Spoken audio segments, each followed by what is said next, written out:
আসসালামু আলাইকুম। কি অবস্থা সবার? আন্ডা বাচ্চারা কেমন আছো সবাই? ভালো আছো? কেমন আছো?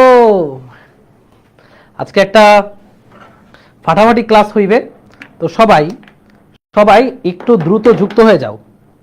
আচ্ছা, আমি ফেসবুক লাইভে কাউকে দেখতে পাচ্ছি না, হয়তো বা টেকনিক্যাল একটু ইস্যু। আমি একটু দেখি, আমাদের ফোন দিয়ে দেখি। হুম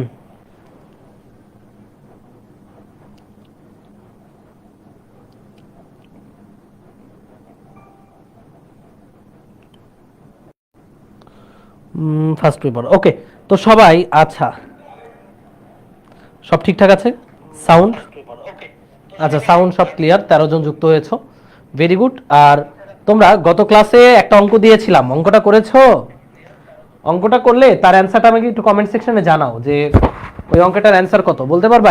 এই যে অঙ্কটা দিয়েছিলাম গত ক্লাসে, একটা লব্ধির খুব সুন্দর একটা প্রবলেম, এই প্রবলেমটার অ্যান্সার কত বলো? এটা কেউ করেছো, ট্রাই করেছো? ওকে। তো সবাই যারা যারা সালাম দিচ্ছ এবং যারা সালাম দিচ্ছ না, সবাইকে ওয়ালাইকুম আসসালাম।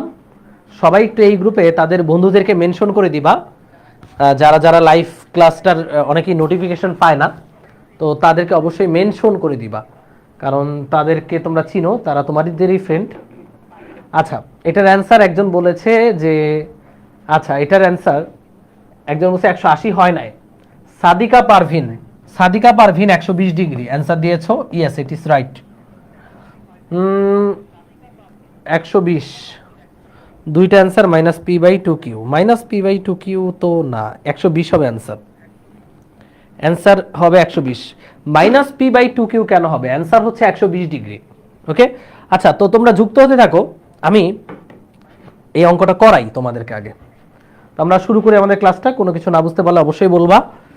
ইনশাল্লাহ আমরা অনেক কিছু, মানে হচ্ছে সব কিছু বুঝবো। আজকের ক্লাসটা অনেক গুরুত্বপূর্ণ একটা মজার ক্লাস হতে যাচ্ছে। হ্যাঁ, হুম, ওকে, রাইট, শুরু করি। দেখো এখানে কি বলছে, রেডি? আচ্ছা, তো সবাইকে ওয়েলকাম জানাচ্ছি ভেক্টর পর্ব 6। তো ভেক্টর পর্ব 6-এর প্রথমেই আমরা যে অঙ্কটা করব সেটা গত ক্লাসে তোমাদেরকে করতে দিছিলাম।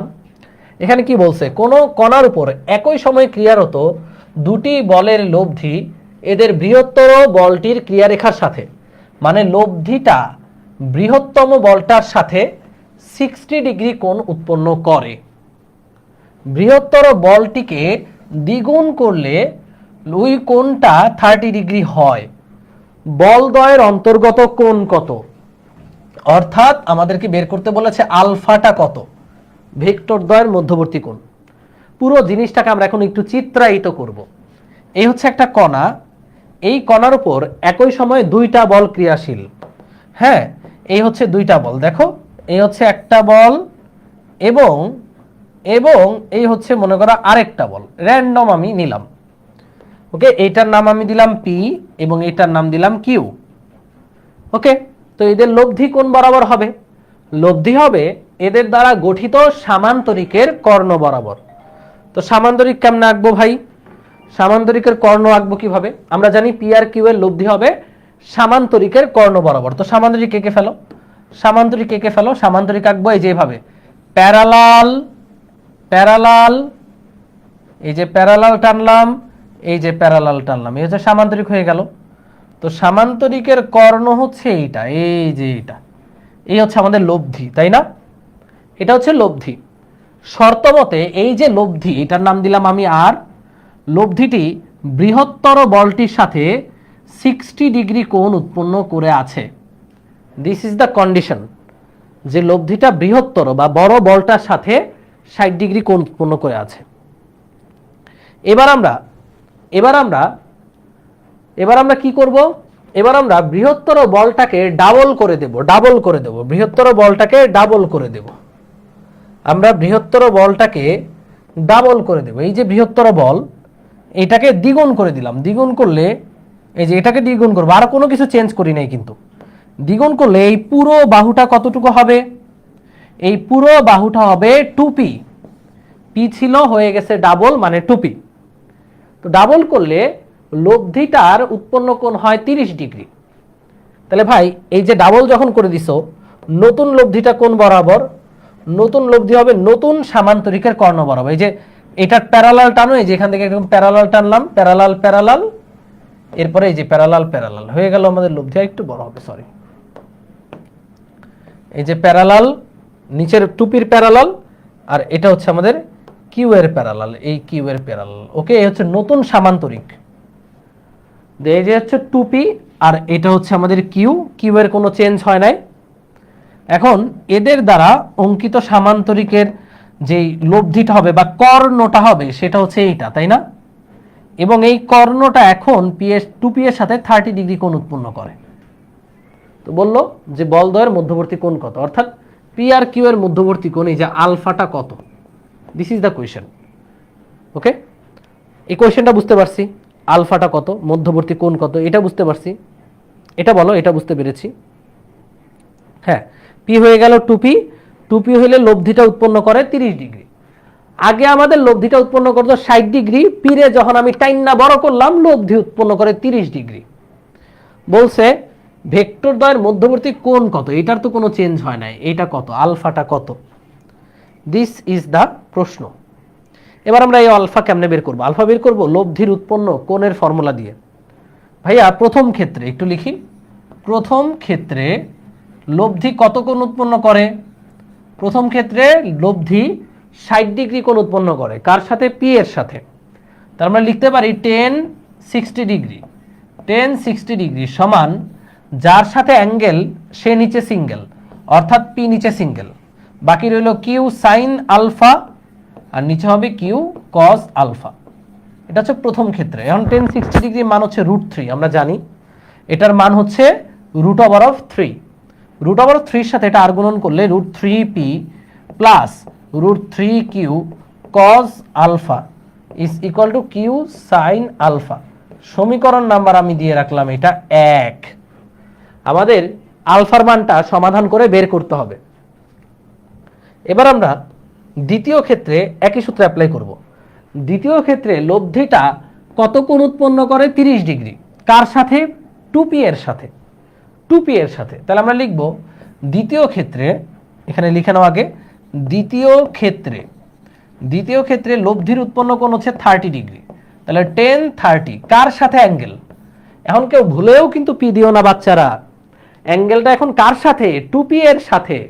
তাহলে যার সাথে অ্যাঙ্গেল সে নিচে সিঙ্গেল, বাকি রইল কে? কিউ। উপরে হবে কিউ সাইন আলফা, কারণ আলফার কোনো চেঞ্জ হয় নাই, নিচে হবে কিউ কজ আলফা। রাইট, এবার দেখো 10 30 ডিগ্রি মানে হচ্ছে 1/√3, এখানে হচ্ছে কিউ সাইন আলফা, এখানে হলো 2p plus Q cos alpha. এবার আমরা এখানে আর গুণন করে দিব, একের সাথে এটা গুণ করলে 2p plus Q cos alpha, এটা হবে কিউ সাইন আলফা। এবার 1 নং সমীকরণ থেকে, সরি উল্টা করে ফেলছি, 2p plus Q cos alpha, আর এটা হবে √3 কিউ সাইন আলফা, √3টা গুণ দিয়ে নেই। এবার আমাদের এই যে হাতে দুইটা সমীকরণ আছে, এদেরকে সমাধান করে আলফার মান বের করবো আমরা। সো এখানে দেখো কিউ সাইন আলফার একটা ভ্যালু আছে। কিউ সাইন আলফার ভ্যালুটা কত? এই যে এটা √3p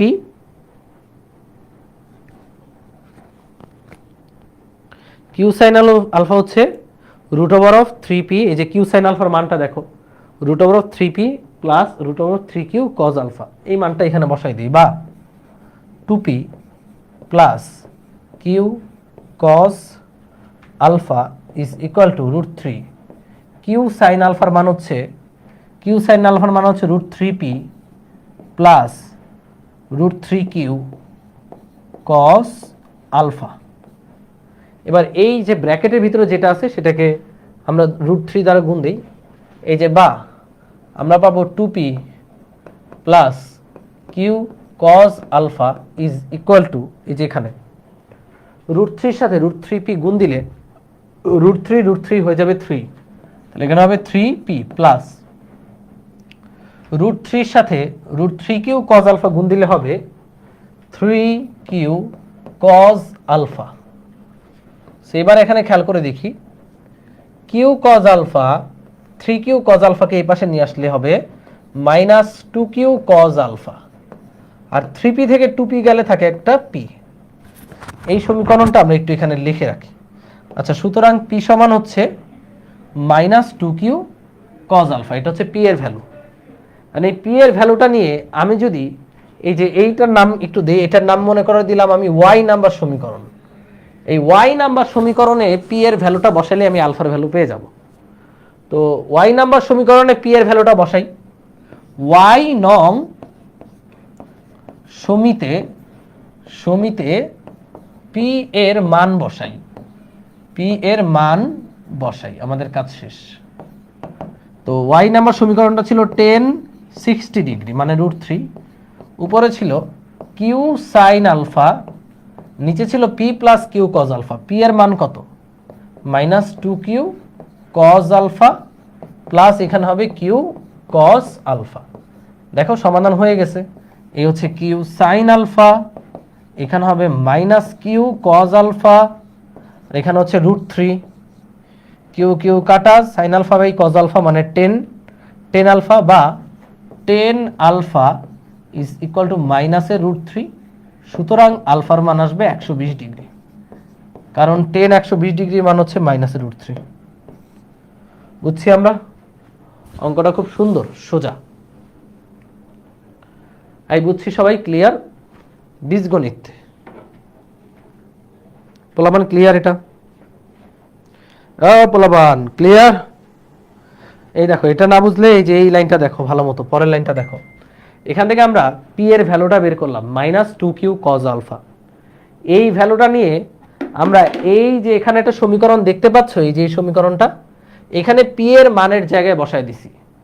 p এর মান হচ্ছে -2q cos alpha plus q cos alpha, কাটাকাটি গেলে q sin alpha by q cos alpha মানে 10 আলফা সমান -√3। তাহলে আলফার মান 120 ডিগ্রি, কারণ 10 120 ডিগ্রির মান হচ্ছে -√3। ফিজিক্স এত কঠিন কেন? আচ্ছা, নুহা বলেছো, তুমি কি প্রত্যেকটা ক্লাস করেছো? তুমি যদি প্রতিটা ক্লাস করার পর যদি বলো ফিজিক্স এত কঠিন, তাহলে কিছু করার নাই। বাট প্রত্যেকটা ক্লাস করার পর এই কথা বলা আসলে কারো মুখেই শোভা পাবে না। তোমাদেরকে এই প্রত্যেকটা জিনিস আমি ভেঙে ভেঙে করাইছি। এগুলো অ্যাডভান্স ম্যাথ, এগুলো কিছুটা অ্যাডভান্স ম্যাথ। আমি বলছিলাম না ভাইয়া p plus 2q cos alpha, এই লাইন থেকে যদি আলফা বের করি তাহলে তো এটা আসে। তা আলফার মান তোমার বের করতে হবে না, আলফার মান তো 120 ডিগ্রি দেওয়া থাকবে। এটা লব্ধির মানের সূত্র দিয়ে করা যায় না, যেভাবেই করো আলফার মান 120 ডিগ্রি হইতে হবে। ওকে, তুমি যেভাবেই করো আলফার মান 120 ডিগ্রি হইতে হবে।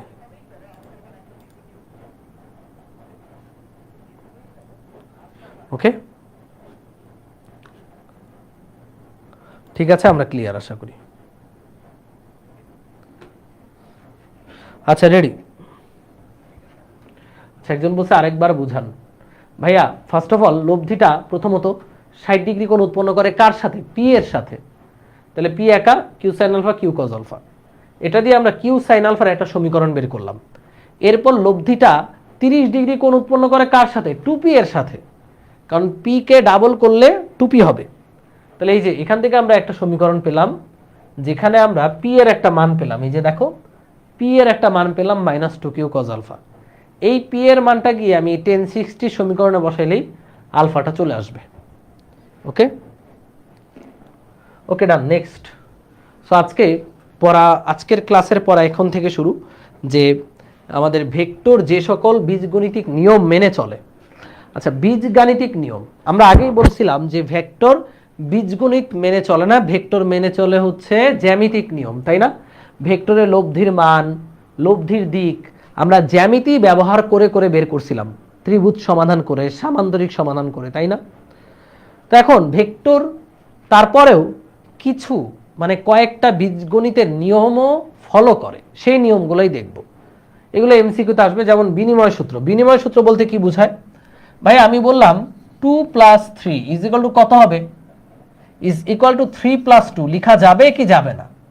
আমি বললাম 5 × 3 সমান এখানে কি 3 × 5 লিখা যাবে কি যাবে না?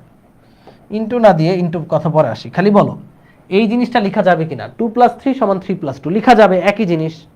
তো এটাকেই বলা হয় বিনিময় সূত্র, যে 2 এর জায়গায় চলে আসবে 3, 3 এর জায়গায় চলে যাবে 2। তাহলে ভেক্টরও এই সূত্র মেনে চলে, অর্থাৎ দুইটা ভেক্টর সাপোজ এ আর বি, তাহলে A vector plus B vector যা, A vector plus B vector যা, B vector plus A vector তাই হবে। এটাই হচ্ছে ভেক্টরের বিনিময় সূত্র। ওকে, এটাকেই বলে ভেক্টরের বিনিময় সূত্র। আমরা এটা প্রমাণ করে দেখাবো, এ প্লাস বি ভেক্টর যা মিন করে B vector plus A vector তাই মিন করে। আচ্ছা, এটার মিনিং কিন্তু তুমি জানো, A vector plus B vector মানে হলো এ আর বি ভেক্টরের লব্ধি, তাই না? তো এ ভেক্টর আর বি ভেক্টরের লব্ধির মান এবং দিক যেটা হবে, বি আর এ ভেক্টরের লব্ধির মান এবং দিক একই হবে। এটাই আমরা প্রমাণ করব, বিনিময় সূত্র এটাই। আচ্ছা, তাহলে ফার্স্ট অফ অল বিনিময় সূত্রটা প্রমাণ করি। বিনিময় সূত্র, তাহলে বিনিময় সূত্রটা কি? বিনিময় সূত্র হচ্ছে দুইটা ভেক্টর এ এবং বি যোগ করা, এটা জায়গা যদি বিনিময় করে তাও একই জিনিস থাকবে। এটাই আমরা দেখব একই জিনিস থাকে কিনা। ভাইয়া এই বিন্দুতে দুইটা ভেক্টর ক্রিয়াশীল, এটা হচ্ছে এ ভেক্টর আর এটা হচ্ছে বি ভেক্টর। তো বলো এদের লব্ধি কোনটা হবে? আমরা পড়েছিলাম ত্রিভুজ সূত্রে বা সাধারণ বিধিতেও তোমরা পড়েছো, যখন দুইটা ভেক্টর এমন ভাবে থাকে যে প্রথমটার শীর্ষবিন্দু দ্বিতীয়টার পাদবিন্দুর সাথে, তখন এই যে প্রথমটার পাদবিন্দু থেকে দ্বিতীয়টার শীর্ষবিন্দু পর্যন্ত অঙ্কিত ভেক্টরটাই হবে তাদের লব্ধি। মনে আছে কি? তোমাদের মনে আছে ত্রিভুজ সূত্র থেকে এটা পারা যায় যে দুইটা ভেক্টর, এই যে এ আর বি, ত্রিভুজের দুইটা সন্নিহিত বাহু নির্দেশ করলে তৃতীয় বাহুটা বিপরীত ক্রমে তাদের লব্ধি নির্দেশ করে। আচ্ছা, এই যে সবুজ কালার লাইনটা লিখছি, এই লব্ধিটা কত? এ প্লাস বি, তাই না? এবার আমি যদি একটা সামান্তরিক কমপ্লিট করি, এই যে এ আর বি দিয়ে এই যে প্যারালাল প্যারালাল একটা সামান্তরিক কমপ্লিট করলাম, এই বাহুটা কত? এই বাহুটা হচ্ছে বি, আর এই বাহুটা কত? এ। প্যারালাল প্যারালাল, যেহেতু এই যে এটা বি এর প্যারালাল, এটা এ এর প্যারালাল, তাহলে বলো তো আমি বি প্লাস এ যদি করি, এই যে আলাদাভাবে দেখাই, এটা হচ্ছে বি, এটা হচ্ছে এ, আমি যদি বি প্লাস এ করি মানে বি আর এ লব্ধি বের করি, দেখো এই বি ভেক্টরটা এ ভেক্টরের পাদবিন্দুর সাথে যুক্ত, তাহলে প্রথমটির শীর্ষবিন্দু দ্বিতীয়টার পাদবিন্দুর সাথে কানেক্টেড হলে প্রথমটার পাদবিন্দু থেকে দ্বিতীয়টার শীর্ষবিন্দু পর্যন্ত অঙ্কিত যেই ভেক্টর সেটাই তাদের লব্ধি হবে। তাহলে এই যে বি আর এ লব্ধিও কি এইটাই না হুবহু? বলো, এখান থেকেই দেখা যাচ্ছে, এই যে এইখান থেকে আমরা দেখতে পাচ্ছি, এই যে এইভাবে বলবা, এটার নাম দিলাম ত্রিভুজ ও পি কিউ আর।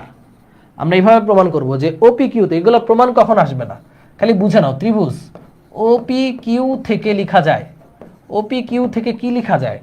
ওপি plus P Q, OP vector plus P Q vector একজন আরেকজনের পিছনে লেগে আছে, তাদের যোগফল হবে বিপরীত ক্রমে তৃতীয়টার সমান। বিপরীত ক্রমে তৃতীয়টা হচ্ছে ও কিউ, ও কিউ এর সমান, এটা লেখা যায়, এখান থেকে লেখা যায়। বা ওপি মানে এ ভেক্টর, পি কিউ মানে বি ভেক্টর, আর ও কিউ মানে হচ্ছে আর ভেক্টর, তাই না? তাহলে আর ভেক্টর সমান এ প্লাস বি ভেক্টর। আবার আরেকটা ত্রিভুজ ও আর কিউ থেকে, দেখো ত্রিভুজ ও আর কিউ থেকে কি লেখা যায়? এই যে ও আর কিউ, ও আর প্লাস আর কিউ, ও আর ভেক্টর প্লাস আর কিউ ভেক্টর, এই দুইটা যোগফল হবে তৃতীয়টার সমান। তৃতীয়টার নাম দিব হচ্ছে ও কিউ ভেক্টর। তাহলে ও আর মানে কি? ও আর মানে বি ভেক্টর, আর কিউ মানে এ ভেক্টর, আর ও কিউ মানে আর ভেক্টর। তাহলে আর ভেক্টর সমান বি প্লাস এ, আর ভেক্টর সমান এ প্লাস বি। সুতরাং আমরা লিখতে পারি এ প্লাস বি ভেক্টর যাহা, তাহলে বি প্লাস এ ভেক্টর তাহাই মিন করে। এটাই হচ্ছে ভেক্টরের বিনিময় সূত্র। কানার ভাই অন্ধ পারবে, সোজা না ভাই? এটারই ভেক্টরের বিনিময় সূত্র বলে, একদম সোজা, এটা কোনো ব্যাপারই না। আর এই প্রমাণ কখনো আসে না, খালি মনে রাখবা ভেক্টর বিনিময় সূত্র মেনে চলে। তোমার প্রমাণ মনে রাখতে হবে না, তোমার এটা প্রমাণ মনে রাখতে হবে না। সামান্তরিকের কর্ণ দুই কর্ণ সমান হয়, দুই কর্ণ সমান হয় না। তুমি যদি ভাবো যে ভাইয়া এই কর্ণ কি এটা সমান না, এটা তো সমান না, এই কর্ণ তো প্রশ্নই আসে না। এই কর্ণ কোত্থেকে আসবে? এটা কি লব্ধি? এটা তো লব্ধি না। সামান্তরিকের দুই কর্ণ তো সমান না। দেখো বি প্লাস এ করেও তুমি সবুজ লাইনটা পাচ্ছ, এ প্লাস বি করেও তুমি সবুজ লাইনটাই পাচ্ছ, একই জিনিস পাচ্ছ না। এই সবুজ লাইনের দৈর্ঘ্য মানে মান, দৈর্ঘ্য মানেই মান, এবং দিক একই না। তাহলে এ প্লাস বি ভেক্টর যা, বি প্লাস এ ভেক্টর একই কথা। ভাইয়া যদি চারটা ভেক্টর একসাথে থাকে তাহলে ওটা চারটা ভেক্টর একসাথে থাকলে কি, চারটা ভেক্টর, এখানে তো বিনিময় সূত্র দুইটা ভেক্টর দিয়েই আমি তোমাকে প্রমাণ করালাম। ওটা অঙ্ক দেখবা যখন আমরা কিছু এমসিকিউ করাবো তখন দেখাবো না। এই বুঝছি আমরা এটা বিনিময় সূত্রটা আন। এরপরে এখানে একটা কুইজ দিছে যে A vector minus B vector আর B vector minus A vector এটা কি সেম কিনা বলো তো কেউ পারলে, খালি ইয়েস অর নো লিখো। এটা একটা কোয়েশ্চেন যে এই কোয়েশ্চেন অনুযায়ী এটা সেম কিনা, এ মাইনাস বি, বি মাইনাস এ, এটা কি সেম জিনিস নাকি না বলো। ইয়েস অর নো লিখো, ইয়েস অর নো লিখো তোমরা। এ মাইনাস বি আর বি, আচ্ছা এটা কি সেম কিনা দেখি। তোমাদের অনেকের মনে হতে পারে ভাই এটা কি বিনিময় সূত্র, এটা কি বিনিময় সূত্র মানতেছে না। আচ্ছা এটা সেম না, এটা সেম না, দেখাই তোমাদেরকে বুঝাই আগে। এ মাইনাস বি বলতে কি বুঝায় দেখো, এ মাইনাস বি ভেক্টর বলতে বোঝায় A vector plus minus B vector, মানে বোঝায় এ এবং মাইনাস বি ভেক্টরের লব্ধি। কার কার লব্ধি বোঝাচ্ছে, এ এবং মাইনাস বি ভেক্টরের লব্ধি। ধরো ধরো জাস্ট যে একটা বিন্দুতে এটা হচ্ছে আমাদের এ ভেক্টর এবং এটা হচ্ছে আমাদের বি ভেক্টর ধরো, তাইলে A vector minus B vector বলতে বুঝাবে এ এবং মাইনাস বি এর লব্ধি। সবার যেন মাথায় থাকে, এটা মানে বুঝায় এ এবং মাইনাস বি এর লব্ধি। তাহলে এ এবং মাইনাস বি কই, এই যে বি কে উল্টায় দিব, বি কে উল্টায় দিলে আমরা যেটা পাচ্ছি এটা হচ্ছে মাইনাস বি ভেক্টর। তাহলে এই যে এই বাহুটা আর এই বাহুটার লব্ধি, লব্ধি হবে সামান্তরিকের যে প্যারালাল প্যারালাল, সামান্তরিক আঁকবো কিভাবে, প্যারালাল প্যারালাল। এই হচ্ছে কর্ণ, কর্ণটা অন্য কালার দেই, এই হচ্ছে কর্ণ এবং এটা হচ্ছে আমাদের এই যে কর্ণটা, এই কর্ণটা এ মাইনাস বি ভেক্টর, এই কর্ণটা হলো এ মাইনাস বি ভেক্টর। কথা কি বুঝতে পেরেছি? এই চিত্র অনুযায়ী এই কর্ণটা হবে এ মাইনাস বি ভেক্টর। এবার বি মাইনাস এ ভেক্টর মানে কি, এদিক থেকেই দেখো ভাইয়া, বি মাইনাস এ ভেক্টর মানে হলো বি ভেক্টর এবং মাইনাস এ ভেক্টরের লব্ধি। কার কার লব্ধি, বি এবং মাইনাস এ ভেক্টরের লব্ধি। তাহলে এটা হচ্ছে বি ভেক্টর, আমার লাগবে কি মাইনাস এ ভেক্টর, তাহলে মাইনাস এ ভেক্টর আমি বানায় নিব। এই এ ভেক্টরটাকে আমি যদি উল্টিয়ে দেই, এই যে এটাই হচ্ছে আমাদের মাইনাস এ ভেক্টর। তাহলে এই লাইনটা মানে বোঝাচ্ছে এই বাহুটাই যে বি ভেক্টর এবং মাইনাস এ ভেক্টরের লব্ধি। এই যে এই বাহু আর এই বাহুর লব্ধি, এটা ভিন্ন কালার দিয়ে দিই। এই যে এই বাহু বি ভেক্টর আর মাইনাস এ ভেক্টরের লব্ধি।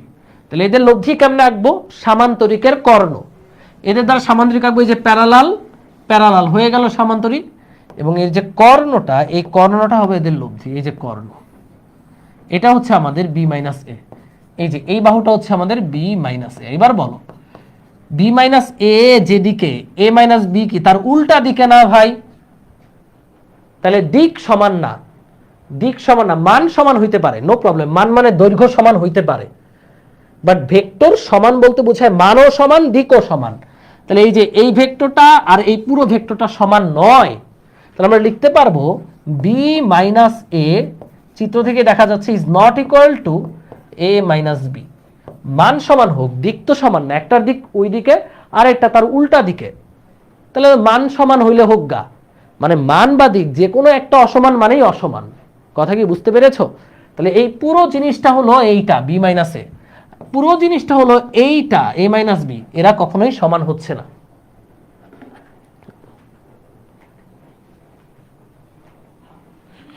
ক্লিয়ার? আচ্ছা একজন বলছে ভাইয়া আজ আমি নতুন, যে নতুন সে কষ্ট করে বিগত ক্লাস করবা, নাহলে এগুলো বুঝতে তোমার অসুবিধা হয়ে যাবে। ছোট ছোট ক্লাস হয়েছে সেগুলো দেখে নিবা। এই কথা কি বুঝছি, এটা কেন একই না, এটা কিন্তু একই না। মনে হতে পারে ভাই এটা তো বিনিময় সূত্র মানতেছে না, না বিনিময় সূত্র হয় প্লাসে গিয়ে, এটা তো প্লাসের কিছু না, মনে থাকবে। এমডি জিহাদ বলছে ভেক্টরের উপর কয়টা ক্লাস নেবেন, আর অনেকগুলো ক্লাস নিব হিসাব ছাড়া, 13 থেকে 14টা ক্লাস হবে। ওকে, কারণ তোমাদের ভেক্টরটা মানে একদম মজবুত করে দিতে হবে। ক্লিয়ার আমরা? আচ্ছা ক্লিয়ার। তাহলে এ মাইনাস বি আর বি মাইনাস এ একই জিনিস না। এ গেল বিনিময় সূত্র। এবার সংযোগ সূত্র মানে কি? সংযোগ মানে এই যে বুঝাই তোমাদেরকে, দেখো আমি যদি বীজগণিতে এভাবে লিখি 2 প্লাস 3 প্লাস 4 সমান 2 প্লাস 3 প্লাস 4, তুমি কি আমাকে কিছু বলবা? এই দুইটা সমান না ভাইয়া? এই দুইটা সমান না? এই দুইটা সমান না বলো? 2 plus 3 plus 4 is equal two 2 plus 3 plus 4। মানে এই জোড়াটাকে ভেঙে আমি যদি 2 এর সাথে যোগ করে এটাকে বাইরে পাঠিয়ে দিই, ফলাফল তো একই আসবে, রেজাল্ট তো একই আসবে। এখন এই সংযোগ সূত্রটাই, এই যে সংযোগ সূত্র, এইটাও ভেক্টর মেনে চলে। কিভাবে? এই দেখো, A vector plus B vector plus C vector, যা এখানে আমরা লিখতে পারবো A vector plus B vector, আর সি কে যদি আমরা বাইরে পাঠিয়ে দিই, এটা তাই মিন করে। এটা আমরা দেখব যে এই সংযোগ সূত্রটা কিভাবে মেনে চলে। এটাকে বলা হয় ভেক্টরের সংযোগ সূত্র। সংযোগ সূত্র দেখো, এটা খুবই সোজা, খুবই মজা, যে এ প্লাস বি প্লাস সি, এ প্লাস বি প্লাস সি একই জিনিস। এটা আমরা এখন প্রমাণ করব, রাইট? তো চলো এটা কিভাবে প্রমাণ করা যায়, এই যে সংযোগ সূত্রের প্রমাণের স্লাইড দেখো।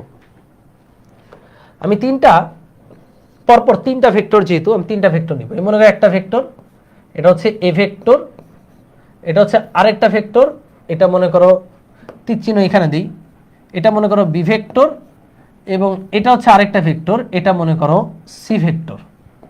এটা হচ্ছে আমাদের সি ভেক্টর। তিনটা ভেক্টর পরপর এইভাবে আছে। এবার বললাম যে আমরা সংযোগ সূত্র প্রমাণ করব। সংযোগ সূত্র লেফট হ্যান্ড সাইড আর রাইট হ্যান্ড সাইড কমন করব। লেফট হ্যান্ড সাইড হচ্ছে এ প্লাস বি প্লাস সি, তাই না?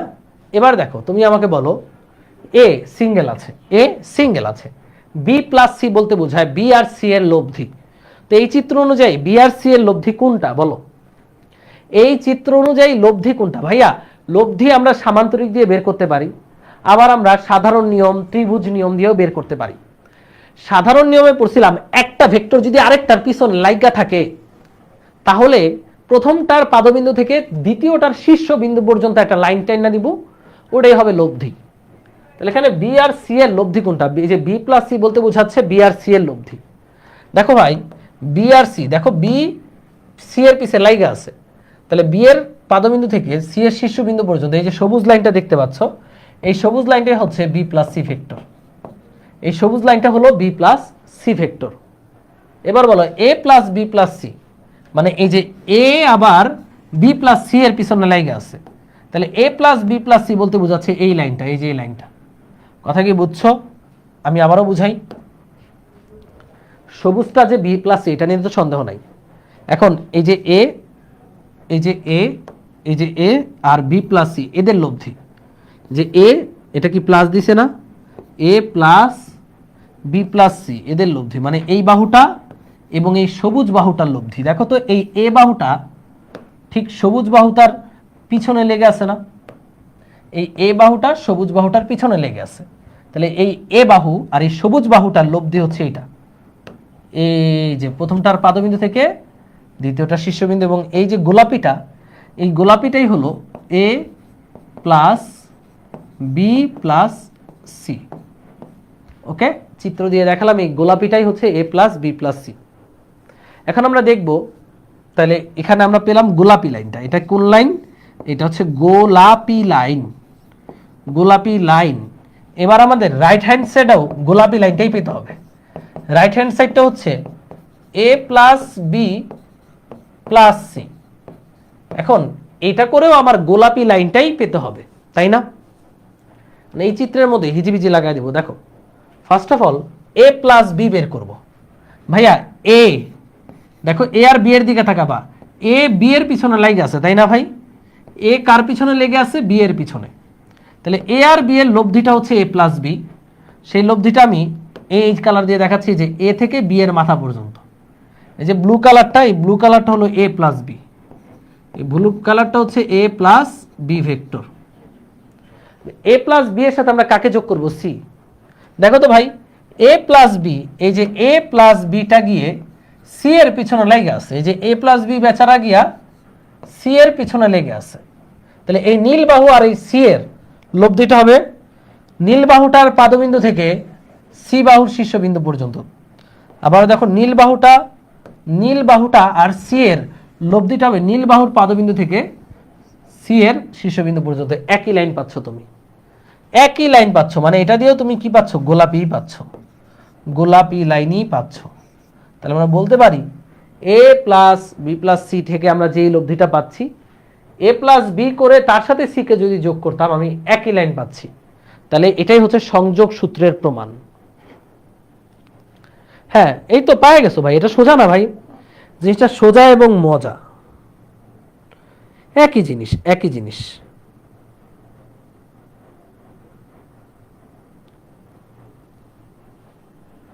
ক্লিয়ার?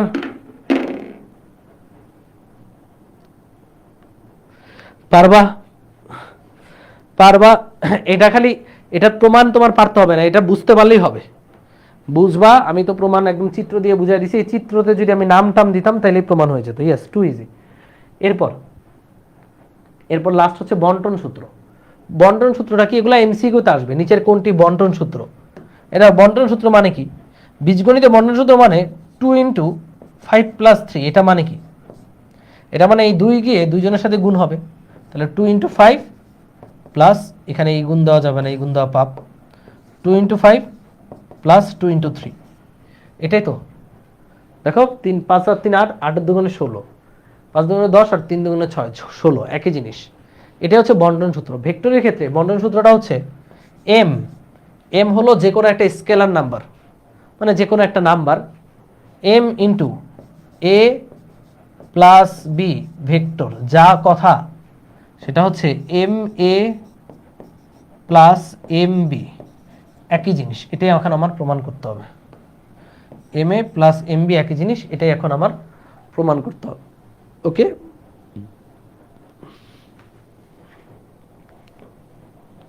ওকে, বুঝছো? এটাই এখন আমরা প্রমাণ করবো। এটাকে বলা হয় বন্টন সূত্র। তো চলো বন্টন সূত্রটা প্রমাণ করে ফেলা যাক। লেটস জাম্প ইনটু ইট। বন্টন সূত্র, এটা হচ্ছে বন্টন সূত্র। তাহলে বিনিময় সূত্র মানে কি? স্থান বিনিময় করবে, মানে এর জায়গায় বি চলে আসবে, বি এর জায়গায় চলে আসবে। সংযোগ সূত্র মানে এ প্লাস বি প্লাস সি, এ প্লাস বি প্লাস সি, একদম যে লাও সেই কত। আর বন্টন সূত্র হচ্ছে এই যে একটা স্কেলার নাম্বার, এটা এম, এম 2 হইতে পারে, 5 হইতে পারে, 0.1 হইতে পারে, 0.2 হইতে পারে, এম এর মান যা ইচ্ছা তা হইতে পারে।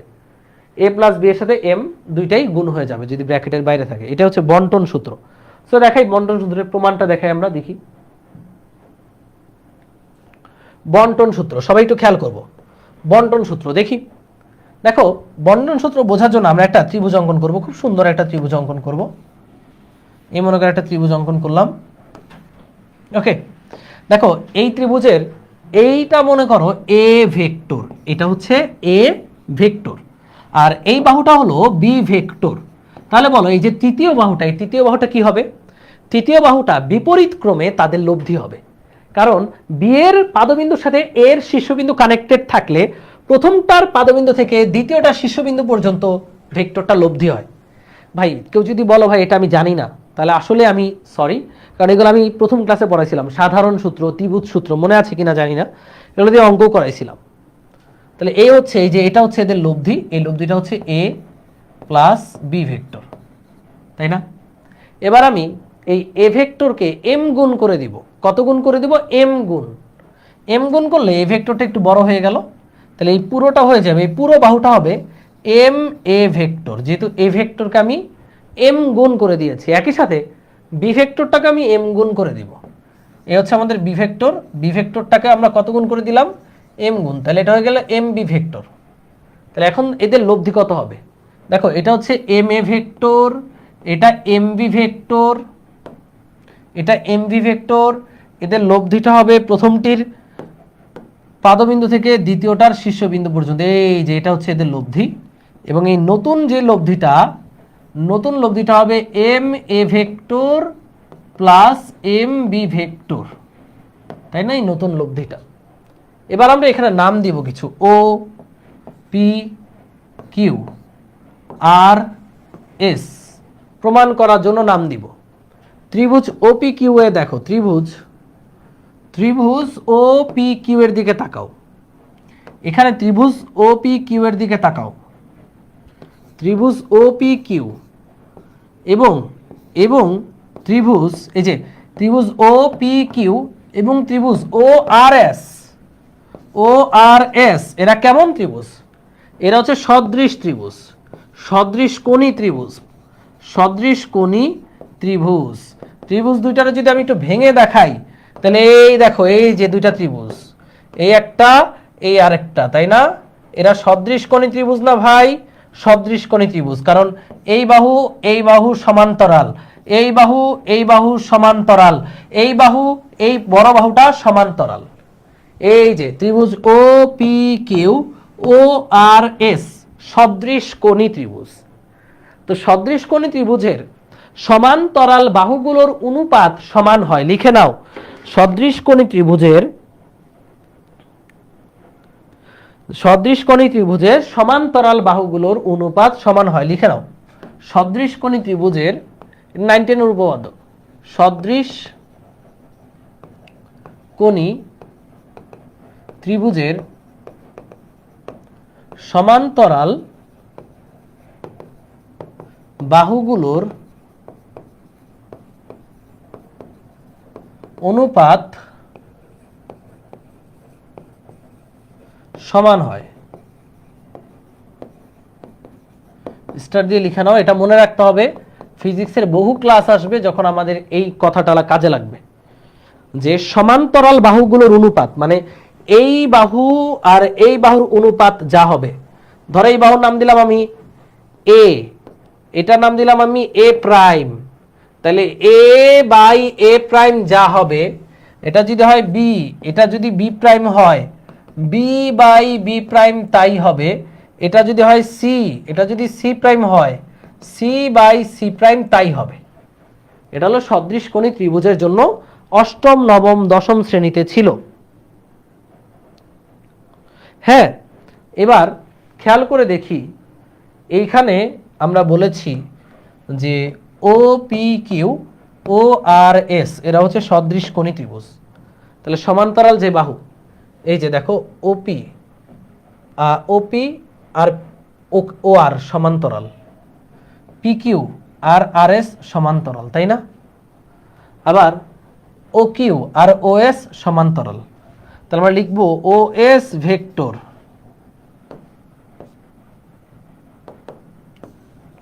আমরা লিখবো O S vector divided by যে O S vector divided by O Q vector. O Q vector সমান হবে এই যে বড় বাহু ডিভাইডেড বাই ছোট বাহু সমান হবে বড় বাহু ডিভাইডেড বাই ছোট বাহু। এই বড় বাহুটা হচ্ছে আর S vector divided by P Q vector, P Q vector. আর এস ভেক্টর মানে হচ্ছে এই যে আর এস মানে হচ্ছে এম বি বাহু,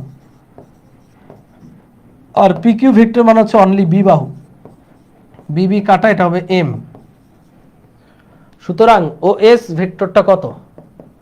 ও এস ভেক্টরটা হচ্ছে এম ইন্টু ও কিউ ভেক্টর।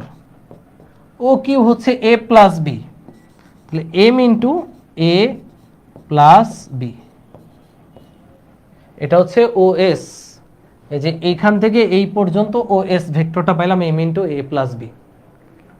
আবার এটা লেখা হয়েছে পোলাবাইন, এটা লেখা হয়েছে, এটা লেখা হয়েছে সমান্তর সদৃশ ত্রিভুজ থেকে এটুকু লেখা হয়েছে যে আমাদের ও এস বাহুর সমান্তরাল হচ্ছে ও কিউ বাহু, তাহলে ও এস বাই ও কিউ সমান হচ্ছে আর এস বাই পি কিউ। তাহলে আর এস মানে এম বি, পি কিউ মানে বি, বি কাটা থাকবে এম, তাহলে ও এস মানে এম ইন্টু ও কিউ মানে আবার হচ্ছে এ প্লাস বি, দেখাই যাচ্ছে। এটুকু বুঝছো? এটা ও কিউ এর মান আমি ত্রিভুজ দিয়ে বের করলাম, ও কিউ এর মান আমি ত্রিভুজ দিয়ে বের করলাম, এই হচ্ছে ও। এত বড় বড় করে আঁকতেছি, বোঝা উচিত। এখন খেয়াল করো, এখন আবার খেয়াল করো, এই যে বড় ত্রিভুজটা, এই যে বড় ত্রিভুজটা দেখো, এই যে বড় ত্রিভুজটা, এইখানে আমরা ভেক্টরের ত্রিভুজ বিধি অ্যাপ্লাই করতে পারি। এই বড় ত্রিভুজে ভেক্টরের ত্রিভুজ বিধি আমরা অ্যাপ্লাই করতে পারি। ত্রিভুজ বিধিটা কি? বড় ত্রিভুজের ত্রিভুজ বিধি থেকে একটু লিখে নাও, এগুলো মুছে দিই, এগুলো তো তোমরা পারবা।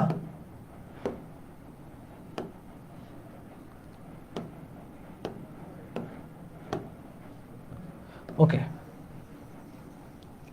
বড় ত্রিভুজে মানে আমরা যদি বলি ত্রিভুজ ও আর এস এ, ত্রিভুজ ও আর এস এ ভেক্টরের ত্রিভুজ বিধি অনুসারে লিখতে পারি O R plus R S, O R vector plus R S vector is equal to O S vector. O R মানে কি?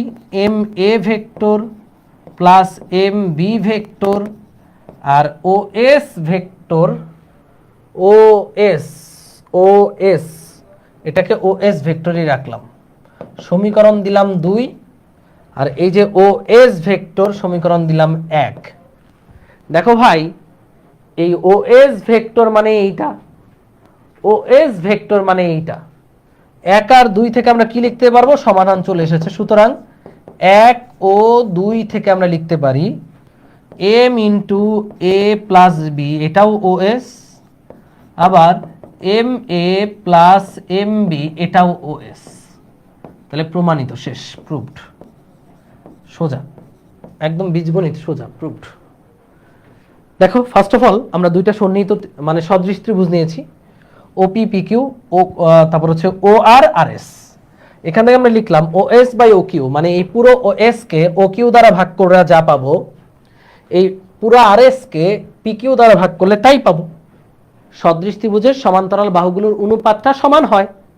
তো এখান থেকে ও এস এর একটা ভ্যালু আমরা বের করলাম, আবার এখানে ভেক্টরের ত্রিভুজ বিধি অ্যাপ্লাই করে ও এস এর একটা ভ্যালু বের করলাম।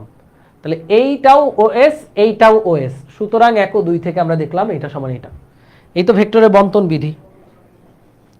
আচ্ছা, ভেক্টরের বন্ধন,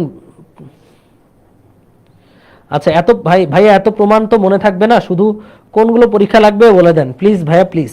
এই প্রমাণ তোমার লাগবে না, তাও আমরা পড়াচ্ছি একবার জীবনে। দেখো, ফিজিক্স যারা প্রমাণ মানে পড়তে চাও না, প্রমাণ পড়ো না, দ্যাটস ফাইন, কিন্তু প্রমাণ জীবনে একবার হলেও করবা। একবার কখন করবা? এই যে এখন করবা, এখন আমি যে এখন শিখাচ্ছি এখন করবা। এত প্রমাণ আসলেই লাগে না, যেটা লাগবে সেটা আমি বলে দেবো। যেমন লব্ধির প্রমাণটা মাস্ট লাগবে, যে লব্ধির প্রমাণটা আমরা তোমাদেরকে পড়াইছিলাম, সামান্তরিকের সূত্র যেটা, ওটা মাস্ট লাগবে, এছাড়া আর কোনো প্রমাণ এখানে লাগবে না। তো এই প্রমাণ তুমি মনে রাখলে রাখো, না রাখলে নাই, বাট একবার হলেও করতে হবে বুঝে।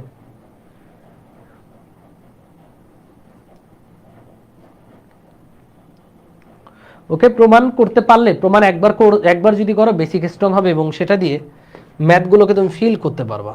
ওকে ওকে, ডান। এই হচ্ছে আমাদের সংযোগ সূত্র, বিনিময় সূত্র, বন্টন সূত্র, 3টা সূত্র। আশা করি ভেক্টর বীজগণিতের 3টা সূত্র বুঝছো তোমরা। এবার আজকে আমরা আর একটা নতুন টপিক পড়বো, যার নাম হচ্ছে লম্ব অভিক্ষেপ। কি অভিক্ষেপ? লম্ব অভিক্ষেপ। সবাই মন দিবা, এইটা মন দাও। আগেরটা তোমার যদি মাথায় ঢুকলো, না ঢুকলে নাই, বাট এইটা মাথায় ঢুকাতে হবে বস, এটা মাথায় ঢুকাতে হবে। রেডি? লম্ব অভিক্ষেপটা কি? আচ্ছা, লম্ব অভিক্ষেপ, এই মনে করো ভূমি, এখানে একটা গাছ আছে, এটা মনে করো সেই গাছটা একটু হেলে আছে, এই যে গাছটা একটু হেলে আছে, এইভাবে একটু হেলে আছে। এবার এখান থেকে তুমি যদি সূর্যের আলো ফেলো বা টর্চ লাইট ফেলো, সাপোজ এইভাবে তুমি টর্চ লাইট দিলা, বলো গাছের একটা ছায়া তুমি পাবা না? কোথায় পাবা ছায়াটা? ঠিক এই পর্যন্ত গাছের একটা ছায়া আসবে।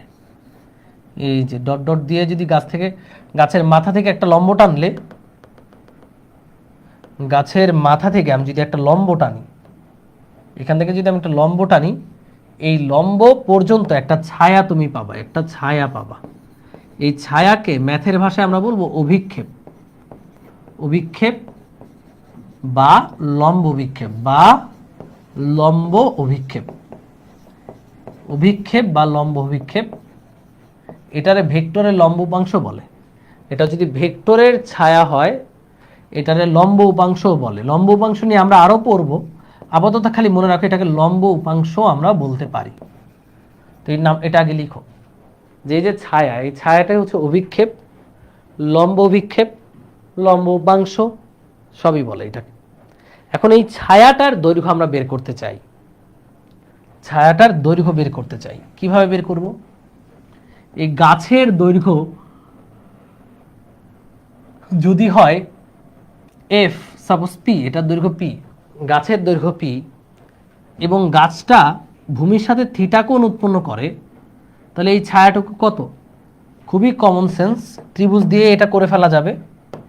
এই যে ত্রিভুজ, এই ত্রিভুজের এই অ্যাঙ্গেলটা যদি থিটা হয়, এই বাহুটা পি হলে এই ভূমিটা কত হবে আর লম্বটা কত হবে এটা তোমরা সবাই জানো।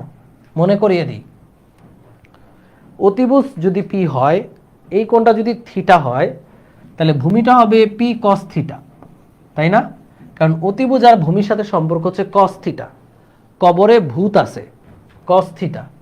কস থিটা সমান ভূমি বাই অতিভুজ হচ্ছে পি, সুতরাং ভূমি হবে P cos theta, P cos theta.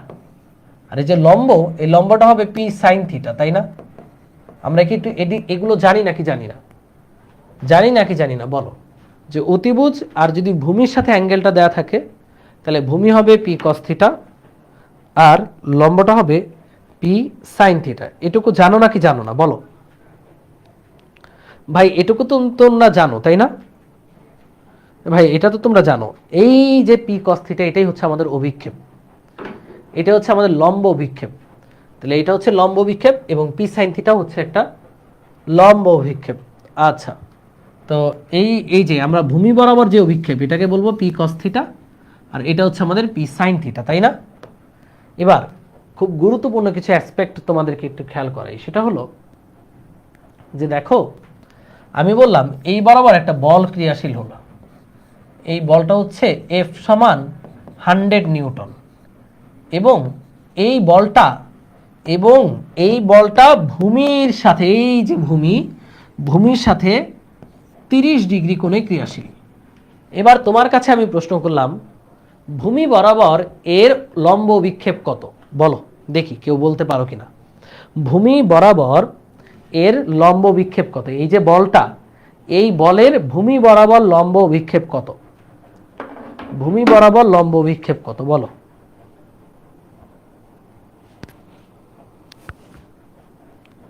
ভূমি বরাবর লম্ব বিক্ষেপ হচ্ছে, আমরা জানি এই ভূমি বরাবর লম্ব বিক্ষেপ হবে F cos theta. F cos theta, F কস থিটা মানে এফ এর মান 100 কস 30 ডিগ্রি। কস 30 মান হচ্ছে √3/2, তাহলে এটা হচ্ছে 50 √3 নিউটন। এটা হচ্ছে ভূমি বরাবর লম্ব বিক্ষেপ। এবার যদি আমি বলি লম্ব বরাবর লম্ব বিক্ষেপ কত? লম্ব বরাবর লম্ব বিক্ষেপ বলতে এইটাকে বোঝায়, এই যে এই বাহুটাকে বোঝায়। এটা কত হবে?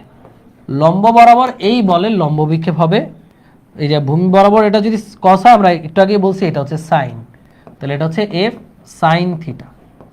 এফ সাইন থিটা মানে হচ্ছে 100 সাইন 30, তাহলে এটা হচ্ছে 50 নিউটন। আমরা কি এটুকু পারবো ভাইয়ারা? আমরা কি এটুকু পারবো?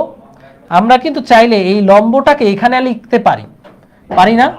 এই লম্বটাকে আমরা চাইলে এইখানে লিখতে পারি, এইখানে লিখতে পারি, এই বাহু আর এই বাহু প্যারালাল।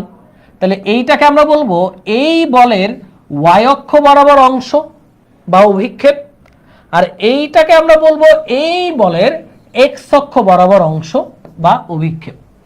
তাহলে এফ এক্স আর এফ ওয়াই আমরা বের করতে কি পারি নাকি পারি না? পারি নাকি পারি না? পারবো। তাহলে তোমরা আমাকে বলো তো দেখি, এইটা একটা বেগ, বেগের মান 10 মিটার পার সেকেন্ড। এই বেগটা এই দিকের সাথে 60 ডিগ্রি কোণ করে যায়। কোয়েশ্চেন হলো বেগের এক্স অক্ষ বরাবর অংশ কত, বেগের ওয়াই অক্ষ বরাবর অংশ কত? বের করে আমাকে জানাও তো কমেন্টে, দেখি কারা কারা বুদ্ধিমান। বেগের এক্স অক্ষ বরাবর অংশ বা অভিক্ষেপ, উপাংশ বলে অভিক্ষেপও বলা যায়, ওকে? তাহলে বেগের এক্স অক্ষ বরাবর লম্ব বিক্ষেপ কত আর বেগের ওয়াই অক্ষ বরাবর লম্ব বিক্ষেপটা কত একটু বলো কমেন্টে। এই যে বেগ 10 মিটার পার সেকেন্ড, বেগের এক্স অক্ষ বরাবর লম্ব বিক্ষেপ কত আর বেগের ওয়াই অক্ষ বরাবর লম্ব বিক্ষেপটা কত সেটা আমাকে একটু কমেন্ট সেকশনে জানাও। বেগের এক্স অক্ষ বরাবর লম্ব বিক্ষেপ কত এবং বেগের ওয়াই অক্ষ বরাবর লম্ব বিক্ষেপ কত সেটা আমাকে কমেন্ট সেকশনে জানিয়ে দাও। ভাই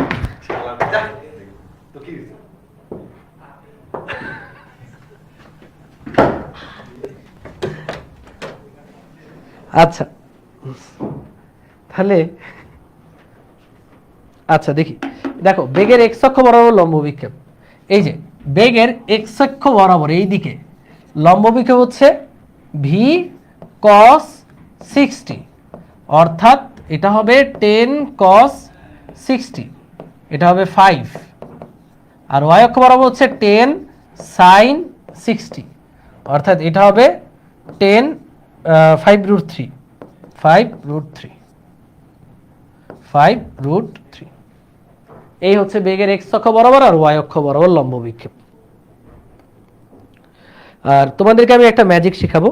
ম্যাজিকটা হলো, মনে রাখবা যেদিকে থিটা ওদিকে কস, তার লম্ব দিকে সাইন, সোজা হিসাব। ওকে, এটা একটু লিখে নাও। যেদিকে থিটা দেয়া ওইদিকে কস নিব, কি নিব? ওইদিকে কস, তার লম্ব দিকে সাইন, চোখ বুঝে তার লম্ব দিকে সাইন। এই লাইনটি একটু লিখে দাও। যেদিকে থিটা দেয়া থাকবে ওইদিকে নিব কস আর তার লম্ব দিকে নিব সাইন। এক্স অক্ষ ওয়াই অক্ষ আমরা বুঝবো না, মানে এক্স অক্ষে কস ওয়াই অক্ষে সাইন, এই কথাটা কিন্তু ভুয়া। আমরা খালি মনে রাখবো যেদিকে থিটা দেওয়া থাকবে, প্রশ্নের মধ্যে যেদিকে থিটা দেওয়া থাকবে ওদিকে হবে কস, তার লম্ব দিকে হবে সাইন। সবাই এই কথাটা লিখো, যেদিকে থিটা সেদিকে কস, তার লম্ব দিকে সাইন। যেমন আমি বললাম যে এই হচ্ছে তোমার এক্স অক্ষ, না এক্স অক্ষ না, এটা হচ্ছে তোমার ওয়াই অক্ষ, আর কি ওয়াই অক্ষ, আর এটা হচ্ছে তোমার এক্স অক্ষ। আচ্ছা, এক্স অক্ষ ওয়াই অক্ষ তো দেখলাম। এবার আমি বললাম যে কোনো একটা বস্তু এই বরাবর বস্তুর উপর 50 নিউটন বল প্রয়োগ করা হলো। তো এটা ওয়াই অক্ষের সাথে 30 ডিগ্রি কোণে বলটা প্রয়োগ করা হলো। তো প্রশ্ন হলো, এই যে বলটা, এই বলের এক্স অক্ষ বরাবর আর ওয়াই অক্ষ বরাবর লম্ব অভিক্ষেপ কত বের করো। মানে এফ এক্স আর এফ ওয়াই কত। এফ এক্স বলতে বোঝায় এই মূল বলটার এক্স অক্ষ বরাবর লম্ব বিক্ষেপ, আর এফ ওয়াই বলতে বোঝায় এই মূল বলটার ওয়াই অক্ষ বরাবর লম্ব বিক্ষেপ। বলো কিভাবে করব। একজন বলছে পড়াইছিলেন, তো পড়াইছিলাম এর আগের বছর, তোমাদেরকে পড়াইনি। বলো এটা কিভাবে বের করব, কিভাবে বের করব? এখন মনে হতে পারে ভাইয়া এদিকে কস ওইটা সাইন। এফ এক্স আর এফ ওয়াই কত? সবাই একটু কমেন্টে লিখো তো, এফ এক্স আর এফ ওয়াই এর মানটা কত? এফ এক্স আর এফ ওয়াই এর মানটা কত? দেখতে চাই।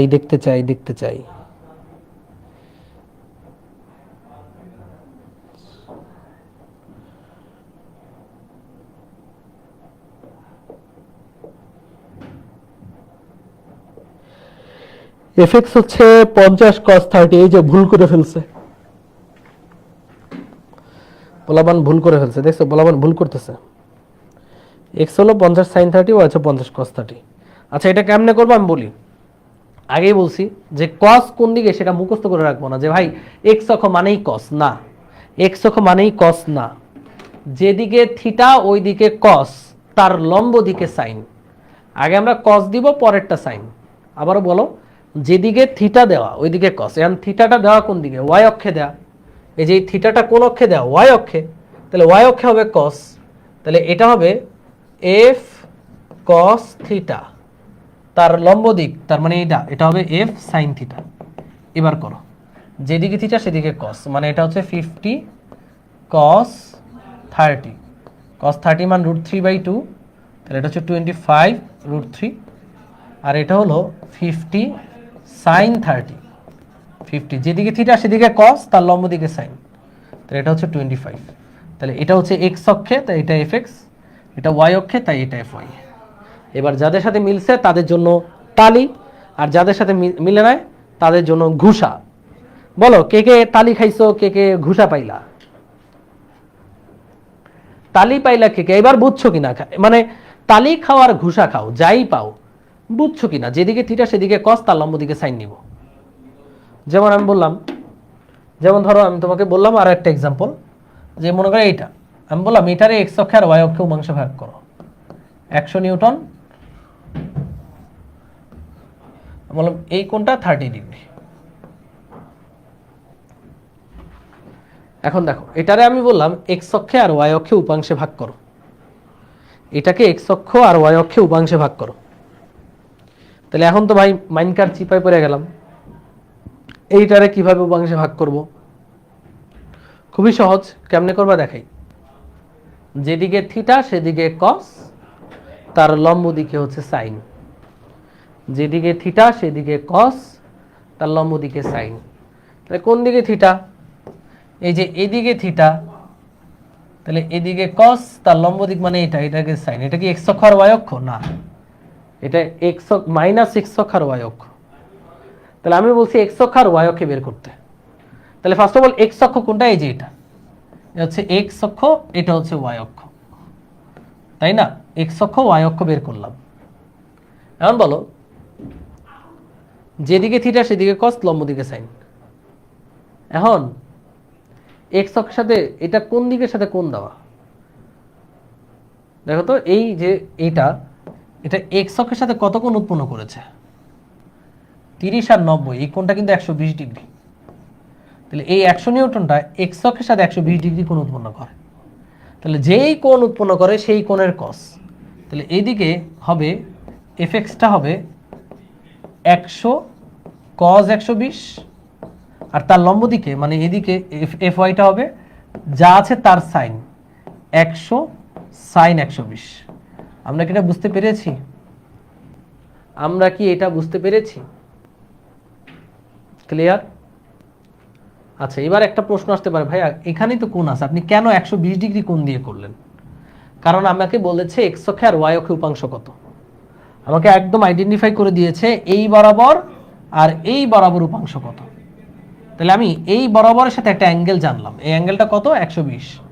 তাহলে এই দিকে উপাংশ হবে, যেদিকে অ্যাঙ্গেল জানো এটা হবে কস, তার লম্ব দিকটা হবে সাইন। সোজা বাংলা হিসাব, এটা কস এটা সাইন, এটা কস এটা সাইন। কারণ এই অ্যাঙ্গেলটা তুমি জানো, এই দিকের সাথে অ্যাঙ্গেলটা জানো, যে অ্যাঙ্গেল জানো সেই অ্যাঙ্গেলের কস, তার লম্ব দিক হবে ওই অ্যাঙ্গেলের সাইন। বুঝছি?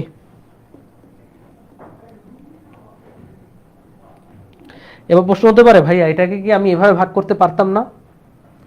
যে এটা 30 ডিগ্রি কোণে আছে, তাহলে এদিকে হবে 100 cos 30।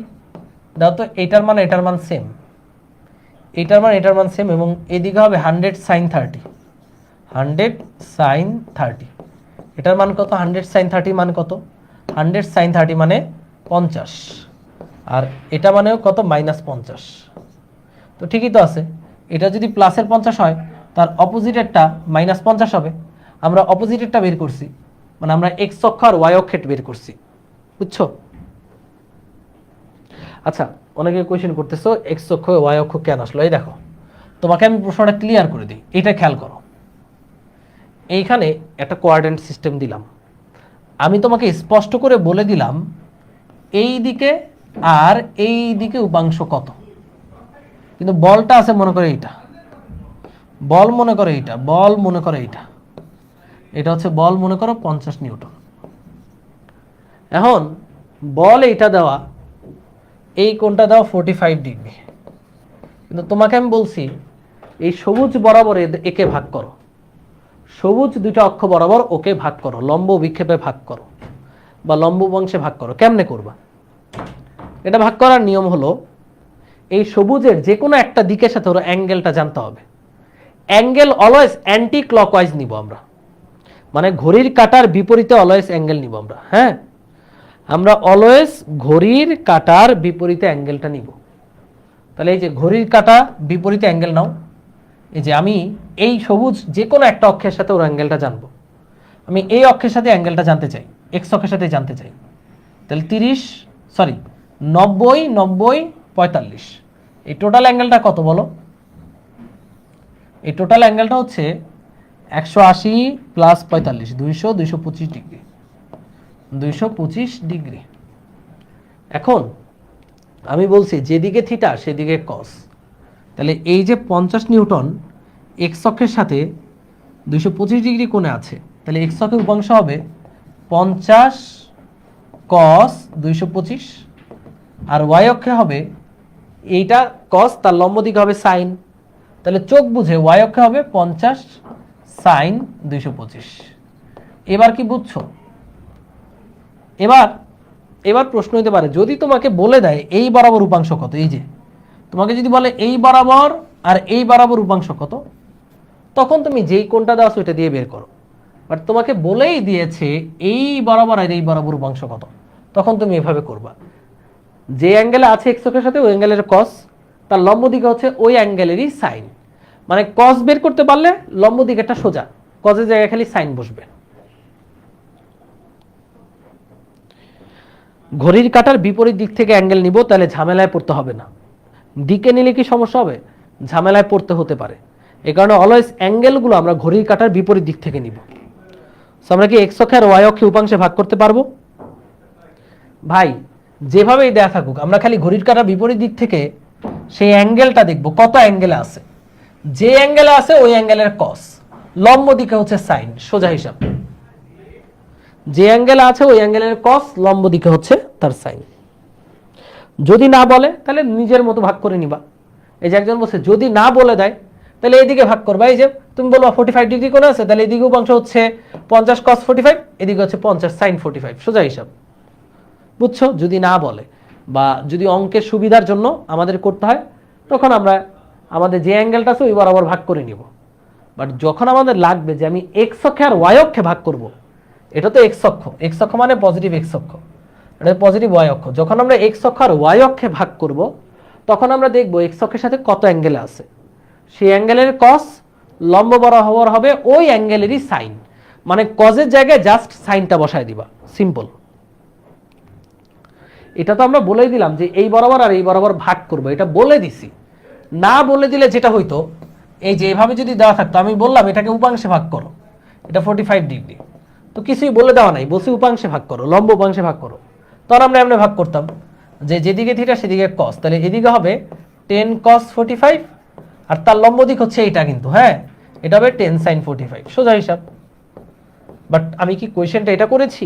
কোয়েশ্চেন করেছি না, কোয়েশ্চেন করেছি এক্স অক্ষে আর ওয়াই অক্ষে এই জিনিসটার অংশ কত বা লম্ব বিক্ষেপ কত।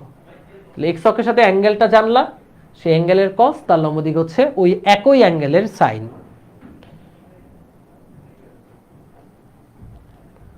ওকে ডান। তো লম্বাংশ কেন পড়লাম? কারণ আমরা একাধিক ভেক্টরের লব্ধি বের করা শিখবো এখন। আজকের ক্লাসে আমরা এটা শিখেই ক্লাস শেষ করব। আগে একাধিক ভেক্টরের লব্ধি বের করা শিখি, চলো। খুবই গুরুত্বপূর্ণ জিনিস, একাধিক ভেক্টরের লব্ধি। একাধিক ভেক্টরের লব্ধি, দুইয়ের অধিক ভেক্টরের লব্ধি।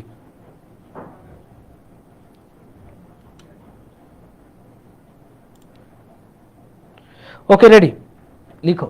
মনে করো একটা বিন্দুতে দুইটা ভেক্টর ক্রিয়াশীল হলে তুমি সামান্তরিকের সূত্র দিয়ে লব্ধির মান বের করতে পারো।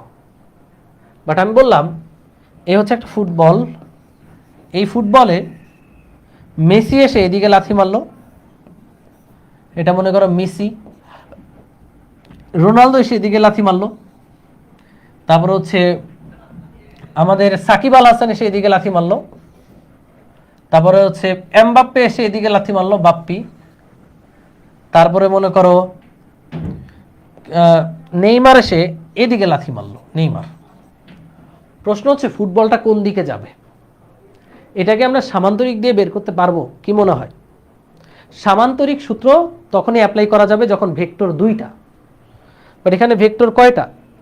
দুইটার জায়গায় 10টা হইতে পারে না? একটা বিন্দুতে 100 জন মিলে টানাটানি করতে পারে না? একটা বিন্দুতে 100 জন মিলে লাথি মারতে পারে না? পারে। তো আলটিমেটলি এখানে যদি আমি বের করতে চাই এই বস্তুটা কোথায় যাবে, কোন দিকে যাবে, তাহলে আমার এই বস্তুর লব্ধি বল বের করতে হবে। যে লব্ধিটা কই, এই সবগুলো বলের লব্ধি যদি হয় এই দিকে, তাহলে বস্তুটা ফাইনালি এই বরাবর যাবে। সবগুলো বলের লব্ধি যদি হয় এই দিকে, তাহলে বস্তু এই বরাবর যাবে। মোট কথা আমরা দেখতে চাই যে একটা বিন্দুতে যখন 2-এর চেয়ে বেশি পরিমাণ ভেক্টর ক্রিয়াশীল হয় তখন ওইটার লব্ধি কেমনে বের করে, ওইটার লব্ধি কেমনে বের করে। এবং এইটার নাম হচ্ছে লম্বাংশ উপপাদ্য। সবাই একটু উপপাদ্যটা লিখো, এরপর আমি বুঝাচ্ছি। খুবই খুবই খুবই গুরুত্বপূর্ণ এবং এটা দিয়ে অনেক বড় বড় অঙ্ক আমরা 1 মিনিটে করতে পারবো। তোমরা বুঝে ফেলবা, কঠিন কিছু না, আমি বুঝাই দিচ্ছি। মানে যারা এর আগে কিছু বুঝো না এটা বুঝে ফেলবা। আগে এটা তুলো, লম্বাংশ উপপাদ্যটা তুলো।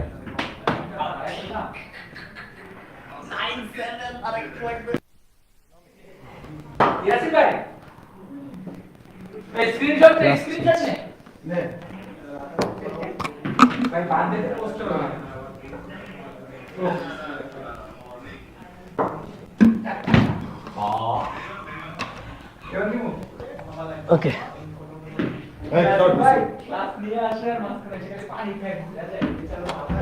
তো এই হচ্ছে, সেটা তুলছো, আমি একটু পানি খেলাম। তাহলে লম্বাংশ উপপাদ্যটা কি ভালো মতো বুঝো, বাংলা কথাটা বুঝলেই চলবে, আর কিচ্ছু লাগবে না। দেখো একদম সোজা, মানে তুমি চিন্তা করো তুমি যা পড়ছো তখন তার চেয়ে সোজা। কোন বিন্দুতে ক্রিয়ারত ভেক্টরগুলোর বলতে বোঝাচ্ছে অনেকগুলো ভেক্টরের লম্ব অভিক্ষেপের যে কোনো দিক বরাবর বীজগাণিতিক সমষ্টি। যে কোনো দিক বরাবর লম্ব অভিক্ষেপের বীজগাণিতিক সমষ্টি হবে ওই দিক বরাবর এদের লব্ধির লম্ব অভিক্ষেপের সমান। মানে কি ভাই, এটা মানে কি, এটা মানে কি, what is the meaning of this? চলো বুঝে নিই। কোনো বিন্দুতে ক্রিয়ারত ভেক্টরগুলো লম্ব বিক্ষেপের যে কোনো দিক বরাবর বীজগাণিতিক সমষ্টি। আমি ফার্স্ট অফ অল দুইটা ভেক্টর দিয়ে বুঝাই। মনে করো একটা বিন্দু, দুইটা ভেক্টর ক্রিয়াশীল, এই একটা ভেক্টর, এটা মনে করো পি, এই মনে করো আরেকটা ভেক্টর কিউ। যদিও এদের লব্ধি আমি সামান্তরিক দিয়ে বের করতে পারবো, তারপর আমি লম্বাংশ দিয়ে বুঝাচ্ছি। ওকে, দুইটা ভেক্টর পি আর কিউ একটা বিন্দুতে ক্রিয়াশীল। ওকে, দেখো একটা বিন্দুতে ক্রিয়ারত ভেক্টরগুলোর লম্ব অভিক্ষেপের যে কোনো দিক বরাবর বীজগাণিতিক সমষ্টি। এখানে প্রথমতই আমাদের কাজ হচ্ছে এক্স অক্ষ আর ওয়াই অক্ষ এঁকে ফেলা। এই পয়েন্টে এক্স অক্ষ দিয়ে দিবা, এই পয়েন্টে ওয়াই অক্ষ দিয়ে দিবা, এটা হিসাবে সুবিধার জন্য আর কি। এখন যে কোনো একটা দিক মনে করো এই বরাবর পি আর কিউ এর লম্ব বিক্ষেপ আছে নাকি নাই? আছে। এটা মনে করো θ1 কোণে ছিল, এটা θ2 কোণে ছিল, তাহলে পি এর লম্ব বিক্ষেপ কত? এখানে পি cos θ1। আর এই বরাবর কিউ এর লম্ব বিক্ষেপ কত? Q cos θ1। এখন বলো ওয়াই অক্ষ বরাবর পি আর কিউ এর লম্ব বিক্ষেপ কত হবে? এখানে যা জাস্ট চোখ বুঝে তার সাইন লিখে দিবা। তাহলে ওয়াই অক্ষে পি এর লম্ব বিক্ষেপ হচ্ছে পি সাইন θ1 আর কিউ এর লম্ব বিক্ষেপ হচ্ছে কিউ সাইন θ1। এটুকু বুঝছো কিনা বলো? যে আমরা একটা বিন্দুতে ক্রিয়ারত দুইটা ভেক্টর হোক, তিনটা ভেক্টর হোক, 10টা ভেক্টর হোক, এদেরকে এক্স অক্ষে আর ওয়াই অক্ষে লম্ব বিক্ষেপে ভাগ করব। আমাদের অ্যাঙ্গেলগুলো দেওয়া থাকবে, যে অ্যাঙ্গেল আছে অ্যাঙ্গেলের কস কস, আর লম্ব বরাবর খালি চোখ বুঝে ওইখানে কজের জায়গায় সাইন বসায় দিবা। ভাগ করলাম, বলো এটুকু বুঝছো কিনা? এটুকু বুঝছো কিনা বলো, জাস্ট এটুকু বলো, এটা বুঝছো কিনা?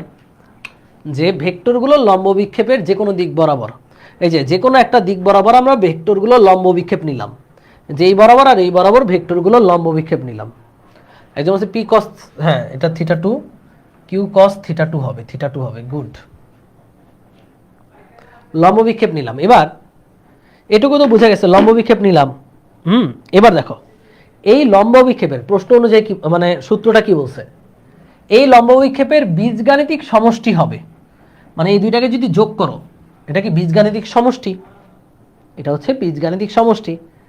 এই সমষ্টিটা কার সমান হবে? এই সমষ্টিটা হবে ভাই এই দুইটা ভেক্টরের লব্ধি আছে নাকি নাই? আছে। মনে করো সেই লব্ধিটা তুমি জানো না, এই লব্ধিটা মনে করো এইটা তুমি ধরে নিলা, এটা হচ্ছে এই লব্ধিটা, এদের দুজনের লব্ধি হচ্ছে এইটা, ধরো এই লব্ধি হচ্ছে আর, এবং লব্ধি মনে করো এই দিকের সাথে থিটা কোণ করে। কত কোণ করে? থিটা। তাহলে আমি লব্ধিটা জানি না, আমি খালি আন্দাজে ধরছি এটা হচ্ছে লব্ধি আর, এবং আন্দাজে এই কোনটা ধরলাম থিটা। তাহলে এই দিকে লব্ধির উপাংশ কত? আর কস থিটা, মানে লব্ধির লম্ব বিক্ষেপ আর কস থিটা। আর ওয়াই অক্ষে লব্ধির লম্ব বিক্ষেপ কত হবে? আর সাইন থিটা। কাজ শেষ। কিভাবে শেষ বলছে কি, যে কোনো দিকে আলাদা আলাদা ভেক্টরগুলোর বীজগাণিতিক সমষ্টি হচ্ছে ওই একই দিকে লব্ধির লম্ব বিক্ষেপের সমান। একইভাবে যে কোনো দিকে আলাদা আলাদা ভেক্টরগুলোর লম্ব বিক্ষেপের সমষ্টি হলো ওই দিকে লব্ধির লম্ব বিক্ষেপের সমান। এই তো শেষ। এটাকে বলা হয় লম্বাংশ উপপাদ্য। তাহলে আমি পুরোটা বুঝাই, আবারও শুরু থেকে বুঝাই। একটা বিন্দুতে যদি 100টা ভেক্টর কাজ করে, 100টা ভেক্টরকে এক্স অক্ষে আর ওয়াই অক্ষে ভাগ করবা। ওই যে থিটা দেওয়া থাকবে, যেদিকে থিটা ওদিকে কস, লম্ব দিকে সাইন, থিটা কস, লম্ব দিকে সাইন, থিটা কস, লম্ব দিকে সাইন। তাহলে তুমি 100টা ভাগ পাবা। এই 100টা ভাগকে যোগ করলে এই 100 জনের যে লব্ধি হয়, সেই লব্ধির যদি এইদিকে ভাগ করো, সেটা তো আর কস থিটা হবে, সেই লব্ধির ভাগের সমান হবে। মানে যে কোনো একদিকে ভেক্টরগুলোর ভাগ, ভেক্টর আলাদা আলাদা ভেক্টরগুলোর যে অভিক্ষেপগুলো আছে তাদের সমষ্টি হবে ওই দিকে লব্ধির অভিক্ষেপের সমান। মানে এই দিকে লব্ধির যে অভিক্ষেপ তার সমান হবে আলাদা আলাদা ভেক্টরগুলোর অভিক্ষেপের যোগফল। এই দিকে লব্ধির যে অভিক্ষেপ তার সমান হবে আলাদা আলাদা ভেক্টরগুলোর অভিক্ষেপের যোগফল। মানে ভেক্টরগুলোর অভিক্ষেপের যোগফল হবে লব্ধির অভিক্ষেপের সমান, ভেক্টরগুলোর অভিক্ষেপের যোগফল হবে লব্ধির অভিক্ষেপের সমান। বুঝছো? এটাকে বলা হয় লম্বাংশ উপপাদ্য। এই দুইটা সমীকরণ তুমি যদি জেনারেট করতে পারো, সমীকরণ দুইটা সমাধান করেই তুমি লব্ধি বের করতে পারবা। কঠিন কঠিন অঙ্ক আমরা করতে পারবো। থিটা দুইটা ধরার কারণ কি? থিটা এই দুইটা দেওয়া থাকবে, থিটা 1 থিটা 2 দেওয়া থাকবে। এই যে থিটা 1 থিটা 2 এক্স অক্ষ আর ওয়াই অক্ষের সাথে তোমার অ্যাঙ্গেল জানতে হবে না, অঙ্ক করাই আরো ক্লিয়ার হয়ে যাবে। এই দেখাই অঙ্ক করাই, মানে সোজা কথা এটা যে যে কোনো দিকে আলাদা আলাদা ভেক্টরগুলোর যে অভিক্ষেপ আছে এগুলোর যোগ করলে ওই দিকে তাদের লব্ধির অভিক্ষেপটা পাওয়া যাবে। বুঝছো? লব্ধি পাওয়া যাবে না, লব্ধির অভিক্ষেপ পাওয়া যাবে। এখন যেমন আমি একটা এক্সাম্পল দিই। এই দেখো, লম্বাংশের সাহায্যে লব্ধির মান এবং দিক নির্ণয়। দেখো দেখো একটা বিন্দু, এই মনে একটা বিন্দু, এই বিন্দুতে এদিকে একটা বল, আমি একদম মান দিয়ে করাচ্ছি, এটা বল মনে করো 10 নিউটন, এদিকে একটা বল, এটা মনে করো 2 নিউটন, এদিকে একটা বল, এটা মনে করো 3 নিউটন, এদিকে একটা বল, এটা মনে করো 4 নিউটন, আর এদিকে একটা বল, এটা মনে করো 5 নিউটন। এই যে এদিকে একটা বল, এটা মনে করো 5 নিউটন। একটা বিন্দুতে কয়টা বল দেখতেছো বলো? কয়টা বল দেখতে পাচ্ছ? 1 2 3 4 5টা বল দেখতে পাচ্ছ। বলছে এদের লব্ধির মান এবং দিক নির্ণয় কর। আরেকটা জিনিস দেওয়া আছে, সেটা হচ্ছে এই অ্যাঙ্গেলটা দেওয়া আছে। দেখো এই অ্যাঙ্গেল দেওয়া আছে 30 ডিগ্রি, এই অ্যাঙ্গেলটা দেওয়া আছে 60 ডিগ্রি, এই অ্যাঙ্গেলটা দেওয়া আছে 120 ডিগ্রি, এবং এইখানে একটা অ্যাঙ্গেল দেওয়া আছে, এটা 45 ডিগ্রি দেওয়া। ওকে, এই অ্যাঙ্গেলগুলো দেওয়া আছে, এক্স অক্ষের সাথে অ্যাঙ্গেলগুলো দেওয়া আছে। তো বলছে লব্ধির মান এবং দিক নির্ণয় করো। কথা বুঝছো? প্রশ্নটা তুলছো? অ্যাঙ্গেলগুলো দেখা যাচ্ছে, হিজিবিজি লাগছে না তো নাকি? এবার বলছে, হ্যাঁ একজন বলছে অভিক্ষেপ কি? অভিক্ষেপ হচ্ছে ওই যে ছায়াটা। সঞ্জিদা ইয়াসমিন, কি বুঝালাম? তুমি এত পুরো ক্লাস করার পর বলো অভিক্ষেপ কি? অভিক্ষেপ হচ্ছে একটা দিকে লব্ধির অংশ, ভেক্টরগুলোর উপাংশ, এগুলো নিয়ে উপাংশ নিয়ে আলোচনা হবে। আচ্ছা, একজন বলছে এক্স অক্ষ বরাবর লম্ব বিক্ষেপের যোগফল সমান হবে পি। আচ্ছা, জান্নাতুল মাওয়া তো সবই বলে দিছো। আচ্ছা ঠিক আছে, সমস্যা নেই। রেডি? আমরা এখন যেটা করব, এখানে লব্ধির মান এবং দিক বের করব। এই বিন্দুটাকে এরা সবাই মিলে টানতেছে, কিন্তু বিন্দুটা কোন দিকে যাবে এটা আমি জানি না। বিন্দুটা যাবে লব্ধি বরাবর। এবার আমি ধরে নেই সর্বপ্রথম কাজ হবে বিন্দুতে এক্স অক্ষ আর ওয়াই অক্ষ এঁকে ফেলা। এটা হচ্ছে সর্বপ্রথম কাজ। তাহলে এইদিকে আমরা এক্স অক্ষ নিয়ে নিলাম, এই যেভাবে এক্স অক্ষ আর ওয়াই অক্ষ এঁকে ফেলো। এটা হচ্ছে আমাদের এক্স অক্ষ আর এটা হচ্ছে আমাদের ওয়াই অক্ষ, এঁকে ফেললাম। সর্বপ্রথম কাজ হচ্ছে এক্স অক্ষ আর ওয়াই অক্ষ এঁকে ফেলা। এরপর দ্বিতীয় কাজ হচ্ছে তুমি এখানে লিখবা এইভাবে এক্স অক্ষ, এখানে লিখবা ওয়াই অক্ষ, লিখলা। এবার দ্বিতীয় কাজ হচ্ছে এক্স অক্ষ বরাবর সবগুলোকে লম্ব বিক্ষেপে ভাগ করা। এখানে কয়টা আছে টোটাল? 1 2 3 4 5টা বল আছে। এদেরকে এক্স অক্ষ আর ওয়াই অক্ষে আমরা লম্ব অভিক্ষে ভাগ করব। ও আরেকটা জিনিস, না দ্বিতীয় কাজ এটা না, দ্বিতীয় কাজ হচ্ছে এই সবগুলো লব্ধি একটা ধরে নেওয়া, যে কোনো একটা লব্ধি ধরে নেওয়া। আমি ধরে নিলাম এদের লব্ধি হচ্ছে এইটা, এই যে এটা হচ্ছে এদের লব্ধি আর, এবং এই লব্ধির দিক হচ্ছে থিটা, এক্স অক্ষের সাথে থিটা। এই দুইটা জিনিস ধরে নিব। প্রথমত এক্স অক্ষ আর ওয়াই অক্ষ আঁকা, এরপর লব্ধির মান এবং দিকটা ধরে নেওয়া, যেখানে লব্ধির মান হচ্ছে আর, দিক হচ্ছে থিটা। এই দুইটা জিনিস তো আমরা বের করব। তো রেডি। এর পরের কাজ হচ্ছে এক্স অক্ষে আর ওয়াই অক্ষে আলাদা আলাদা বলগুলো ভাগ করে ফেলা। ভাইয়া ভাগ করো। ভাইয়া এই যে 2 নিউটনটা এক্স অক্ষের সাথে কত অ্যাঙ্গেল আছে বলো দেখি। ভাগ করার জন্য আমার অ্যাঙ্গেল জানতে হবে, যে অ্যাঙ্গেলে আছে ওই অ্যাঙ্গেলের কস পড়াইছি। ভাগ করার জন্য কি জানতে হবে? অ্যাঙ্গেল জানতে হবে, যে অ্যাঙ্গেলে আছে ওই অ্যাঙ্গেলের কস। বলো 2 নিউটন, এই যে 2 নিউটনটা এক্স অক্ষের সাথে কত অ্যাঙ্গেলে আছে বলো দেখি। আগে ভাগে উত্তর দেওয়া লাগবে না, যারা পারো ভালো, যারা পারো না তারা মানে হচ্ছে তাদেরকে মনোযোগ দিতে দাও।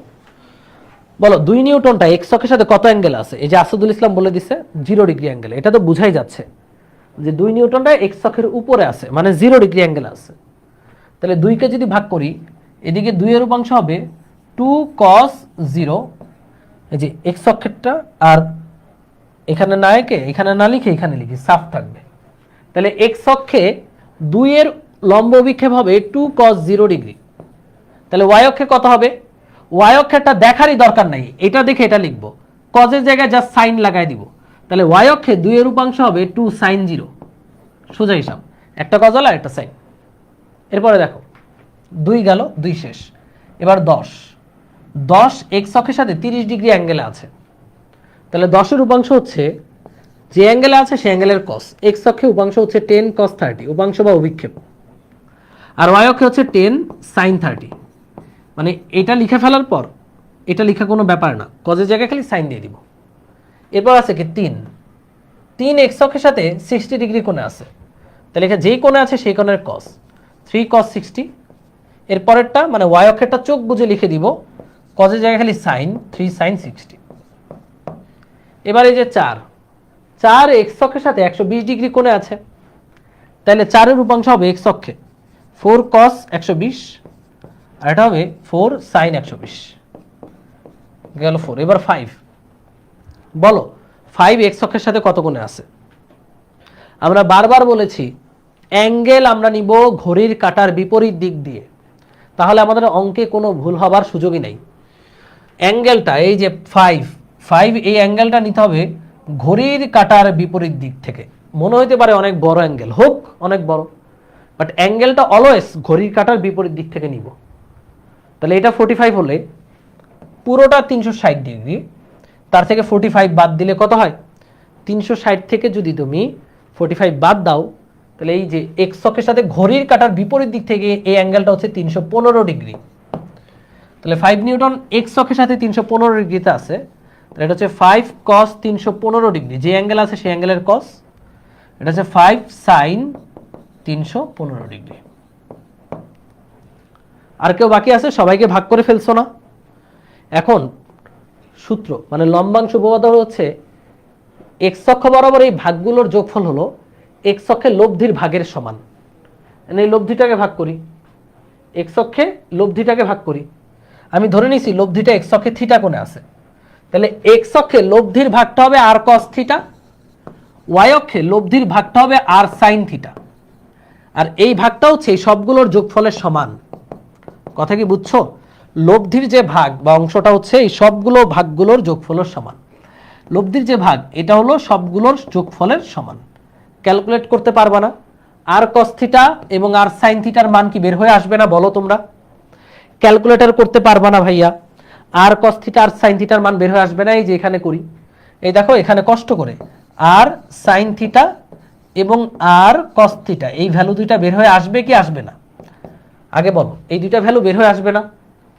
করি, আর sin থিটা কত হয়? 2 sin 0, 2 sin 0, 2 sin 0 মানে 0 plus 10 sin 30, 10 sin 30, 3 sin 60, 3 sin 60 plus 4 sin 120, 4 sin 120 plus 5 sin 315, 5 sin 315।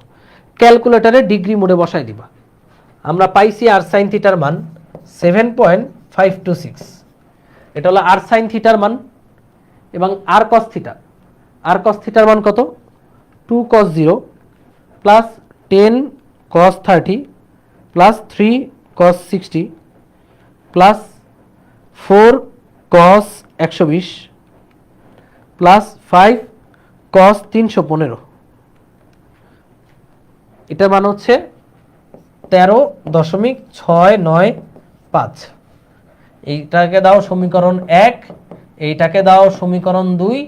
এবার এই দুইটা সমীকরণ সমাধান করে আর এবং থিটার মান বের হয়ে আসবে। কিভাবে সমাধান করব? ফার্স্ট অফ অল এখানে আর এবং থিটার মান বের করতে হইলে দুইটা সমীকরণকে স্কোয়ার করে যোগ করে দিতে হবে। মানে 1 নংকে স্কোয়ার করো, যোগ করো 2 নং স্কোয়ারের সাথে। তাহলে এখানে R square sine square theta plus R square cos square theta সমান হবে এইটার স্কোয়ার প্লাস ওইটার স্কোয়ার। স্কোয়ার করলে হবে এটা প্লাস 7.526 স্কোয়ার করলে আমরা পাবো 244.215। এই যে এটা স্কোয়ার যোগ এটা স্কোয়ার, এখান থেকে আর স্কোয়ার কমন নিলে sine square theta plus cos square theta সমান 1, তাহলে 244.215। সুতরাং আমাদের আর এর মান আসবে রুট ওভার অফ এইটা, তাহলে আমাদের লব্ধির মান আসতেছে 15.627 নিউটন। এটা হচ্ছে লব্ধির মান। সোজা না ভাই? এইটা হচ্ছে আমাদের লব্ধির মান। এবার লব্ধির দিক, 1 নংকে 2 নং দ্বারা ভাগ করলেই লব্ধির দিক পেয়ে যাবা। সুতরাং 1 নংকে 2 নং দ্বারা ভাগ করে দেখো, R sine theta by R cos theta মানে টেন থিটা। টেন থিটা সমান হচ্ছে লম্ব বাই এই যে 7.526 13.695 করো, 7.526 13.695। এটা টেন ইনভার্স করলে আমরা পাচ্ছি 28.79 ডিগ্রি। সুতরাং থিটার মান হবে 28.79 ডিগ্রি। আচ্ছা, লব্ধির মান এবং লব্ধির দিক। এবার বলো পারবো কি পারবো না? পারবো নাকি পারবো না? জিনিসটা কিন্তু কঠিন না। জিনিসটা আবার এক লাইনেও করা যায়, এক লাইনে শেখানোর বুদ্ধি আমি শিখাই দিব না। বাট আগে বলো এই জিনিসটা পারবো কিনা। এই পারবো? আমি পুরোটা আবারও বলি, যতগুলো ভেক্টর থাকবে সবগুলোকে এক্স অক্ষে ওয়াই অক্ষে করে ভাগ করবা, এক্স অক্ষে ওয়াই অক্ষে ভাগ করবা, ফুসত করে ভাগ করবা। ভাগ করলা, করার পর এক্স অক্ষের ভাগগুলোর সমষ্টি হবে এক্স অক্ষের লব্ধির ভাগের সমান, ওয়াই অক্ষের অভিক্ষেপগুলোর সমষ্টি হবে ওয়াই অক্ষে লব্ধির অভিক্ষেপের সমান। তাহলে আর সাইন থিটা আর আর কস থিটা পেয়ে গেল। এই পর্যন্তই তো অঙ্ক, পরেরটা তো সোজা। এই দুটো স্কোয়ার করে যোগ করলে আর এর মান পাবা, এই দুটা ভাগ করলে থিটার মান পাবা, শেষ। মানে কষ্ট করতে হবে খালি আর কস থিটা আর আর সাইন থিটা পর্যন্ত। এক ছাগল আর সাইন থিটা আর কস থিটা যোগ করে দিছে, স্কোয়ার করে যোগ করতে হবে। নুহা ছাগলামি করে ফেলছো। এই যে এইখানে কি লিখছি, 1 স্কোয়ার যোগ 2 স্কোয়ার। তুমি আর কস থিটা আর সাইন থিটা কেমনে যোগ করো? R square sine square theta plus R square cos square theta যোগ করলে আর স্কোয়ার কমন নিলে sine square theta plus cos square theta সমান 1 আসে, তখন আর এর মানে এইটা আসে। তোমার দেখতেই পাচ্ছ 1 কে স্কোয়ার আর 2 কে স্কোয়ার করে যোগ করছি, তুমি ডিরেক্ট যোগ করলে হবে?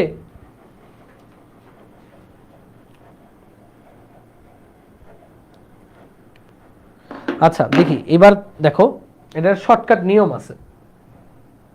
আচ্ছা কিছু নিয়ম আছে, নিয়মগুলো একটু মনে রাখো। যার সাথে থিটা, যেখানে বলে দিছি অলরেডি, যার সাথে থিটা সেটা কস, আর বাকিটা চোখ বুঝে সাইন। কোন একই দিক থেকে নিতে হবে। আমরা অলওয়েজ কোন নিব? ঘড়ির কাঁটার বিপরীত দিক থেকে। কোন নিব আমরা? Anti clockwise. মানে তুমি এক কাজ করলা, তুমি কি করলা? তুমি একবার মনে করো অ্যাঙ্গেল নিচ্ছ এদিক দিয়া, আবার অ্যাঙ্গেল নিচ্ছ এদিক দিয়া। নিজের মন খুশি মতো করলে হবে না, কোন যে কোনো এক দিক থেকে নিতে হবে। আর আমরা নিব অ্যান্টি ক্লকওয়াইজ অলওয়েজ, যে কোনো একটি ভেক্টর। এটা দরকার নেই, এটা তোমাদের দরকার নেই, এটা মনে রাখতে হবে না। ওকে, এটা বাদ। এই দুইটা কথা মনে রাখলেই চলবে। এবার দেখো, এবার আমরা কিছু চমৎকার অঙ্ক সলভ করবো। তবে এই অঙ্কটা তোমাদের একটা এইচডব্লিউ থাকবে। এখানে দেখো কতগুলো বল আছে, 1টা 2টা 3টা 4টা 5টা 6টা 7টা বল আছে। এদের লব্ধি ভেক্টর নির্ণয় করতে বলছে, মানে লব্ধির মান এবং দিক বের করতে বলছে। এটা আমি চাইলে ক্যালকুলেটরে এক লাইনে করতে পারি, এক লাইনে। সবাই সবার হাতে ক্যালকুলেটর নাও, এক লাইনে করায় দিই। মূলত আমাদের লব্ধি ভেক্টর বলতে বোঝায় লব্ধির মান এবং দিক, এই দুইটা বের করা। এখন আমরা এটা এক লাইনে করব। মূলত এই অঙ্কগুলো বোর্ডে আসে না, অ্যাডমিশন আসে তখন আমরা এক লাইনেই করব, কিন্তু বোর্ডে আসলে এভাবে ভেঙে করতে হবে। হ্যাঁ, যদি বোর্ডে আসে তাহলে এই যে এভাবে ভেঙে করতে হবে। বোর্ডে আসলে শর্টকাট করা যাবে না, বাট অ্যাডমিশন মানে ইঞ্জিনিয়ারিং অ্যাডমিশনে যদি আসে তাহলে এই শর্টকাটটা মারা যাবে। তোমাদের কাজ হচ্ছে এটার ফুল কাট করা, এটা তোমাদের এইচডাব্লিউ থাকবে, এবং এইচডাব্লিউতে এটা তোমরা মূল নিয়মে করবা। এইচডাব্লিউতে ফুল করবা, বাট আমি এখন শর্টকাটটাও শিখিয়ে দিচ্ছি। শর্টকাটটা শিখে মিলিয়ে নাও যে এটা কিভাবে করে। সবাই হাতে ক্যালকুলেটর নাও। আমার বোর্ডে ক্যালকুলেটর ডেমনস্ট্রেট করা যায় না, এই কারণে হাতে নাও ক্যালকুলেটর। হাতে নিয়েছো, এবার মোডে ক্লিক করো, অনলি মোড, MODE। আমি 1 বাই 1 লিখে দিচ্ছি। এই দেখো মোডে ক্লিক করো, মোড MODE তে ক্লিক করো, MODE মোডে ক্লিক করো। করছো? মোডে ক্লিক করলাম, মোডে ক্লিক করছো। আমাদের টার্গেট হচ্ছে আর থিটা বের করব। আমাদের টার্গেট আর এবং থিটা কত, মানে লব্ধির মান এবং দিক। মোডে ক্লিক করার পর ক্লিক করবা 2 কমপ্লেক্স, 2 যে লেখাই আছে কমপ্লেক্স, COMPLX কমপ্লেক্স লেখা আছে। ক্লিক করলাম 2তে। কমপ্লেক্স মোডে আমাদের ক্যালকুলেটরটা রেডি। এটা কি কমপ্লেক্স লেখা, CMPLX। এখন আমাদের কমপ্লেক্স মোডে ক্যালকুলেটরটা রেডি। এবার আমাদের প্রথম যে বলটা, এটা 6। বলো 6 এক্স অক্ষের সাথে কত কোণে আছে, এটাকে উত্তর দাও। এই যে 6, এই 6 এক্স অক্ষের সাথে কত কোণে আছে? ক্যালকুলেটর তো কমপ্লেক্স মোডে আছে, তাই না? কমপ্লেক্স মোডে আসতে হবে ক্যালকুলেটর, নাইলে হবে না। বলো 6, এই যে 6 এক্স অক্ষের সাথে কত কোণে আছে, এই বল নাহিদ বল। এই যে 6 এক্স অক্ষের সাথে কত কোণে আছে বল? 0 ডিগ্রি।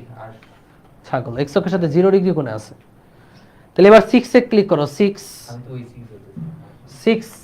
এবার 6 ক্লিক করবে। এই যে আর থিটা বের করতে হবে তোমার, আর থিটা বের করতে হবে। এটা হচ্ছে 6 এ ক্লিক করছো, 6। এরপরে শিফট চাপো, শিফট, সবাই আমার সাথে চাপো, শিফট চেপেছো। এই যে 6 এ ক্লিক করার পর শিফটের পর দেখবা এরকম একটা ব্র্যাকেট, এরকম আছে একটা ব্র্যাকেট দিয়ে, এটাতে চাপো। কি হয় দেখো তো, শিফটার এটাতে চাপলে এরকম একটা অ্যাঙ্গেল আসে না? অ্যাঙ্গেল, এই অ্যাঙ্গেলটা দ্বারা বোঝায় যে এই 6 এক্স অক্ষের সাথে কত অ্যাঙ্গেল আছে, 0 ডিগ্রি। তারপর এখানে দিবা 0, এই যে 0 দিলা, 0। তারপর দিবা প্লাস, এই যে প্লাস, বাকিগুলো সেম টু সেম। 7 এক্স অক্ষের সাথে কত কোণে আছে, 90 ডিগ্রি কোণে আছে। তাহলে এই যে 7, তারপরে শিফট চেপে আবারও কোণ, ফার্স্টে 7 লিখবা, এরপরে শিফট চেপে আবারও এটা দিয়ে অ্যাঙ্গেল আসবে। এই যে অ্যাঙ্গেল আসলো কত, 90 বসায় দাও। তারপরে প্লাস 6, আবারও 6 চেপে 90 যোগ 6 চেপে এক্স অক্ষের সাথে এই অ্যাঙ্গেলটা কত, 9 আর 6 15, 150। 6 এরপরে শিফট দিয়া এটা অ্যাঙ্গেল 150 যোগ, এরপরে 9 শিফট চেপে এটা, শিফট চেপে এটা, শিফট চেপে 9 এর পর শিফট চেপে এটা। 9 কত কোণে আছে, এক্স অক্ষের সাথে 180, এখানে দিবে 180 প্লাস এরপর আছে কি 5 লিখো, 5 লিখলাম, ক্যালকুলেটরে লিখলাম। এরপরে শিফট চেপে এইটা অ্যাঙ্গেল চলে আসলো। 5 কত অ্যাঙ্গেল আছে, কেউ 30 ডিগ্রি দিও না, এই টোটাল কোণটা কত, এই যে এই টোটাল কোণটা কত, 90 90 180 180 আর 60 240, তাহলে হচ্ছে 5 আছে 240 ডিগ্রি কোণে, 240 যোগ, এরপরে কে 7 প্লাস 7 শিফট চেপে আবার এইটা বাটনটা 7 এর পরে অ্যাঙ্গেল চলে আসলো, 7 শিফট চেপে বাটন অ্যাঙ্গেল চলে আসলো, 7 এক্স অক্ষের সাথে আছে 90 90 90 270 কোণে, 270 যোগ, এই যে 270 যোগ 7 এর পর লাস্ট আছে আবার 5 5 5 এর পর শিফট চেপে অ্যাঙ্গেল, 5 এর পর শিফট চেপে অ্যাঙ্গেল, এই যে এটা চলে আসলো কত 30 90 90 90 মানে 270 আর 30 কত হয় 300, এটা হচ্ছে 300, এই যে 300 লিখছো এই পর্যন্ত ক্যালকুলেটরে, এটা লিখতে পেরেছো সবাই, এটা লিখতে পেরেছো সবাই, অ্যাডমিশন আমরা এভাবেই করব, সবাই লিখতে পারছো এটা, এই স্টেপ বাই স্টেপ বলো এটুকু লিখতে পেরেছেন আপনারা,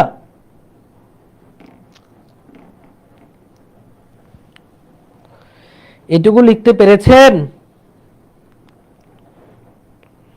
এই পোলাপাইন লিখতে পারছো এটা, উত্তর দাও, এই পর্যন্ত লিখছো, এবার ইকুয়ালে ক্লিক করো, ইকুয়ালে ক্লিক করে দেখবা অ্যান্সার একটা অদ্ভুত অ্যান্সার আছে, অদ্ভুত অ্যান্সার আসছে, এই অদ্ভুত অ্যান্সারে আই লেখা, এই অদ্ভুত অ্যান্সারে আই লেখা, আচ্ছা যে পারো নাই সে আবার দেখবা, কারণ এই আইটা মানে এটা ইমাজিনারি ফাংশনে আসছে, মানে কমপ্লেক্স ফাংশনে অ্যান্সারটা আসছে, এই কমপ্লেক্স ফাংশনে তো আমার উত্তর নিবে না, উত্তরটাকে আমি এখন সঠিক করব, যে অ্যান্সারটা আসছে সেটাকে আমরা কিভাবে ঠিক করব দেখো, শিফট চেপে এবার কাজ হচ্ছে পরবর্তী নেক্সট কাজ, এখানে অ্যান্সারটা শিফট, অ্যান্সারের পরে শিফট চেপে তুমি প্রেস করবা 2 শিফট চেপে 2 প্রেস, 4টা অপশন আসবে, তোমার আর থিটা অপশন সিলেক্ট করতে হবে, যে এই থিটাটা এরকম একটা অপশন আছে, এটা সিলেক্ট করবা 3 নাম্বার এটা, তারপরে ইকুয়াল দিবা, ইকুয়াল দিলে তোমার আর থিটা অপশনে চলে আসলো, অ্যান্সারটা আসবে 9.96, এটা হচ্ছে লব্ধির মান, আর অ্যাঙ্গেলটা হচ্ছে এরকম -145.371, শেষ, এটা লিখলেই হয়ে গেল, শেষ, ডান, এটা হচ্ছে আর এবং এটা হচ্ছে থিটা, থিটাটা কোন দিকে চিত্রতে দেখানোর দরকার নেই, এই পর্যন্ত লিখে যদি এখানে অ্যান্সারটা লিখে দাও ফুল মার্কস, কথা কি বুঝছো, কথা কি বুঝছো, তাহলে অ্যান্সার হচ্ছে লব্ধির মান হলো 9.96, দিক হলো এই অ্যাঙ্গেলটা লিখে দিলে হয়ে গেল, শেষ।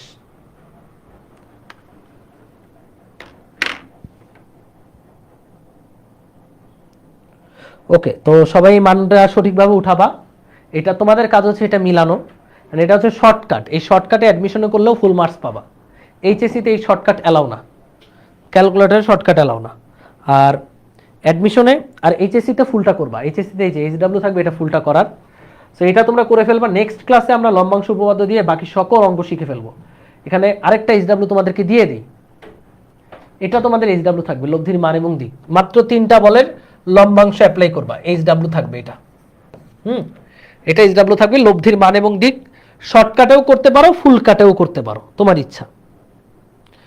ওকে, এখন ক্যালকুলেটর তো কমপ্লেক্স মোডে আছে, অন্য অন্য ক্যালকুলেশন হবে না, সো এটাকে নর্মাল মোডে নিয়ে আসতে হবে, কেমনে আনবা, শিফট দিয়ে 9 লিখবা, শিফট, এই যে নর্মাল মোডে আনার নিয়ম, নর্মাল মোডে আনার নিয়ম হচ্ছে শিফট চেপে 9 চাপ দিবা, তাহলে দেখবা ক্লিয়ার আসে, শিফট চেপে 9, ক্লিয়ারের পর ক্লিয়ার অলে চাপ দিবা, মানে 3, ইকুয়াল, এই যে রিসেট হয়ে গেল, আবার শিফট চেপে 9, যে চেপে 3, তারপরে অল, তারপরে ইকুয়াল চাপ দিলে হয়ে গেল, তাহলে আবার নর্মাল মোডে ক্যালকুলেটরটা চলে আসবে।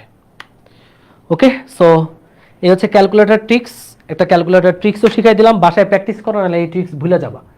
সো আজকের ক্লাসটা এই পর্যন্তই থাকবে, তোমাদের এই পর্যন্তই আজকের ক্লাসটা থাকবে, আর নেক্সট ক্লাসে আমরা দারুণ অস্থির অস্থির লেভেলের কোয়েশ্চেন সলভ করব। তোমাদেরকে যতগুলো কোয়েশ্চেন করাবো এই কোয়েশ্চেন দিয়ে HSC, admission, BUET, MIT, IIT, ভেক্টরের যা আছে সব কভার হয়ে যাব।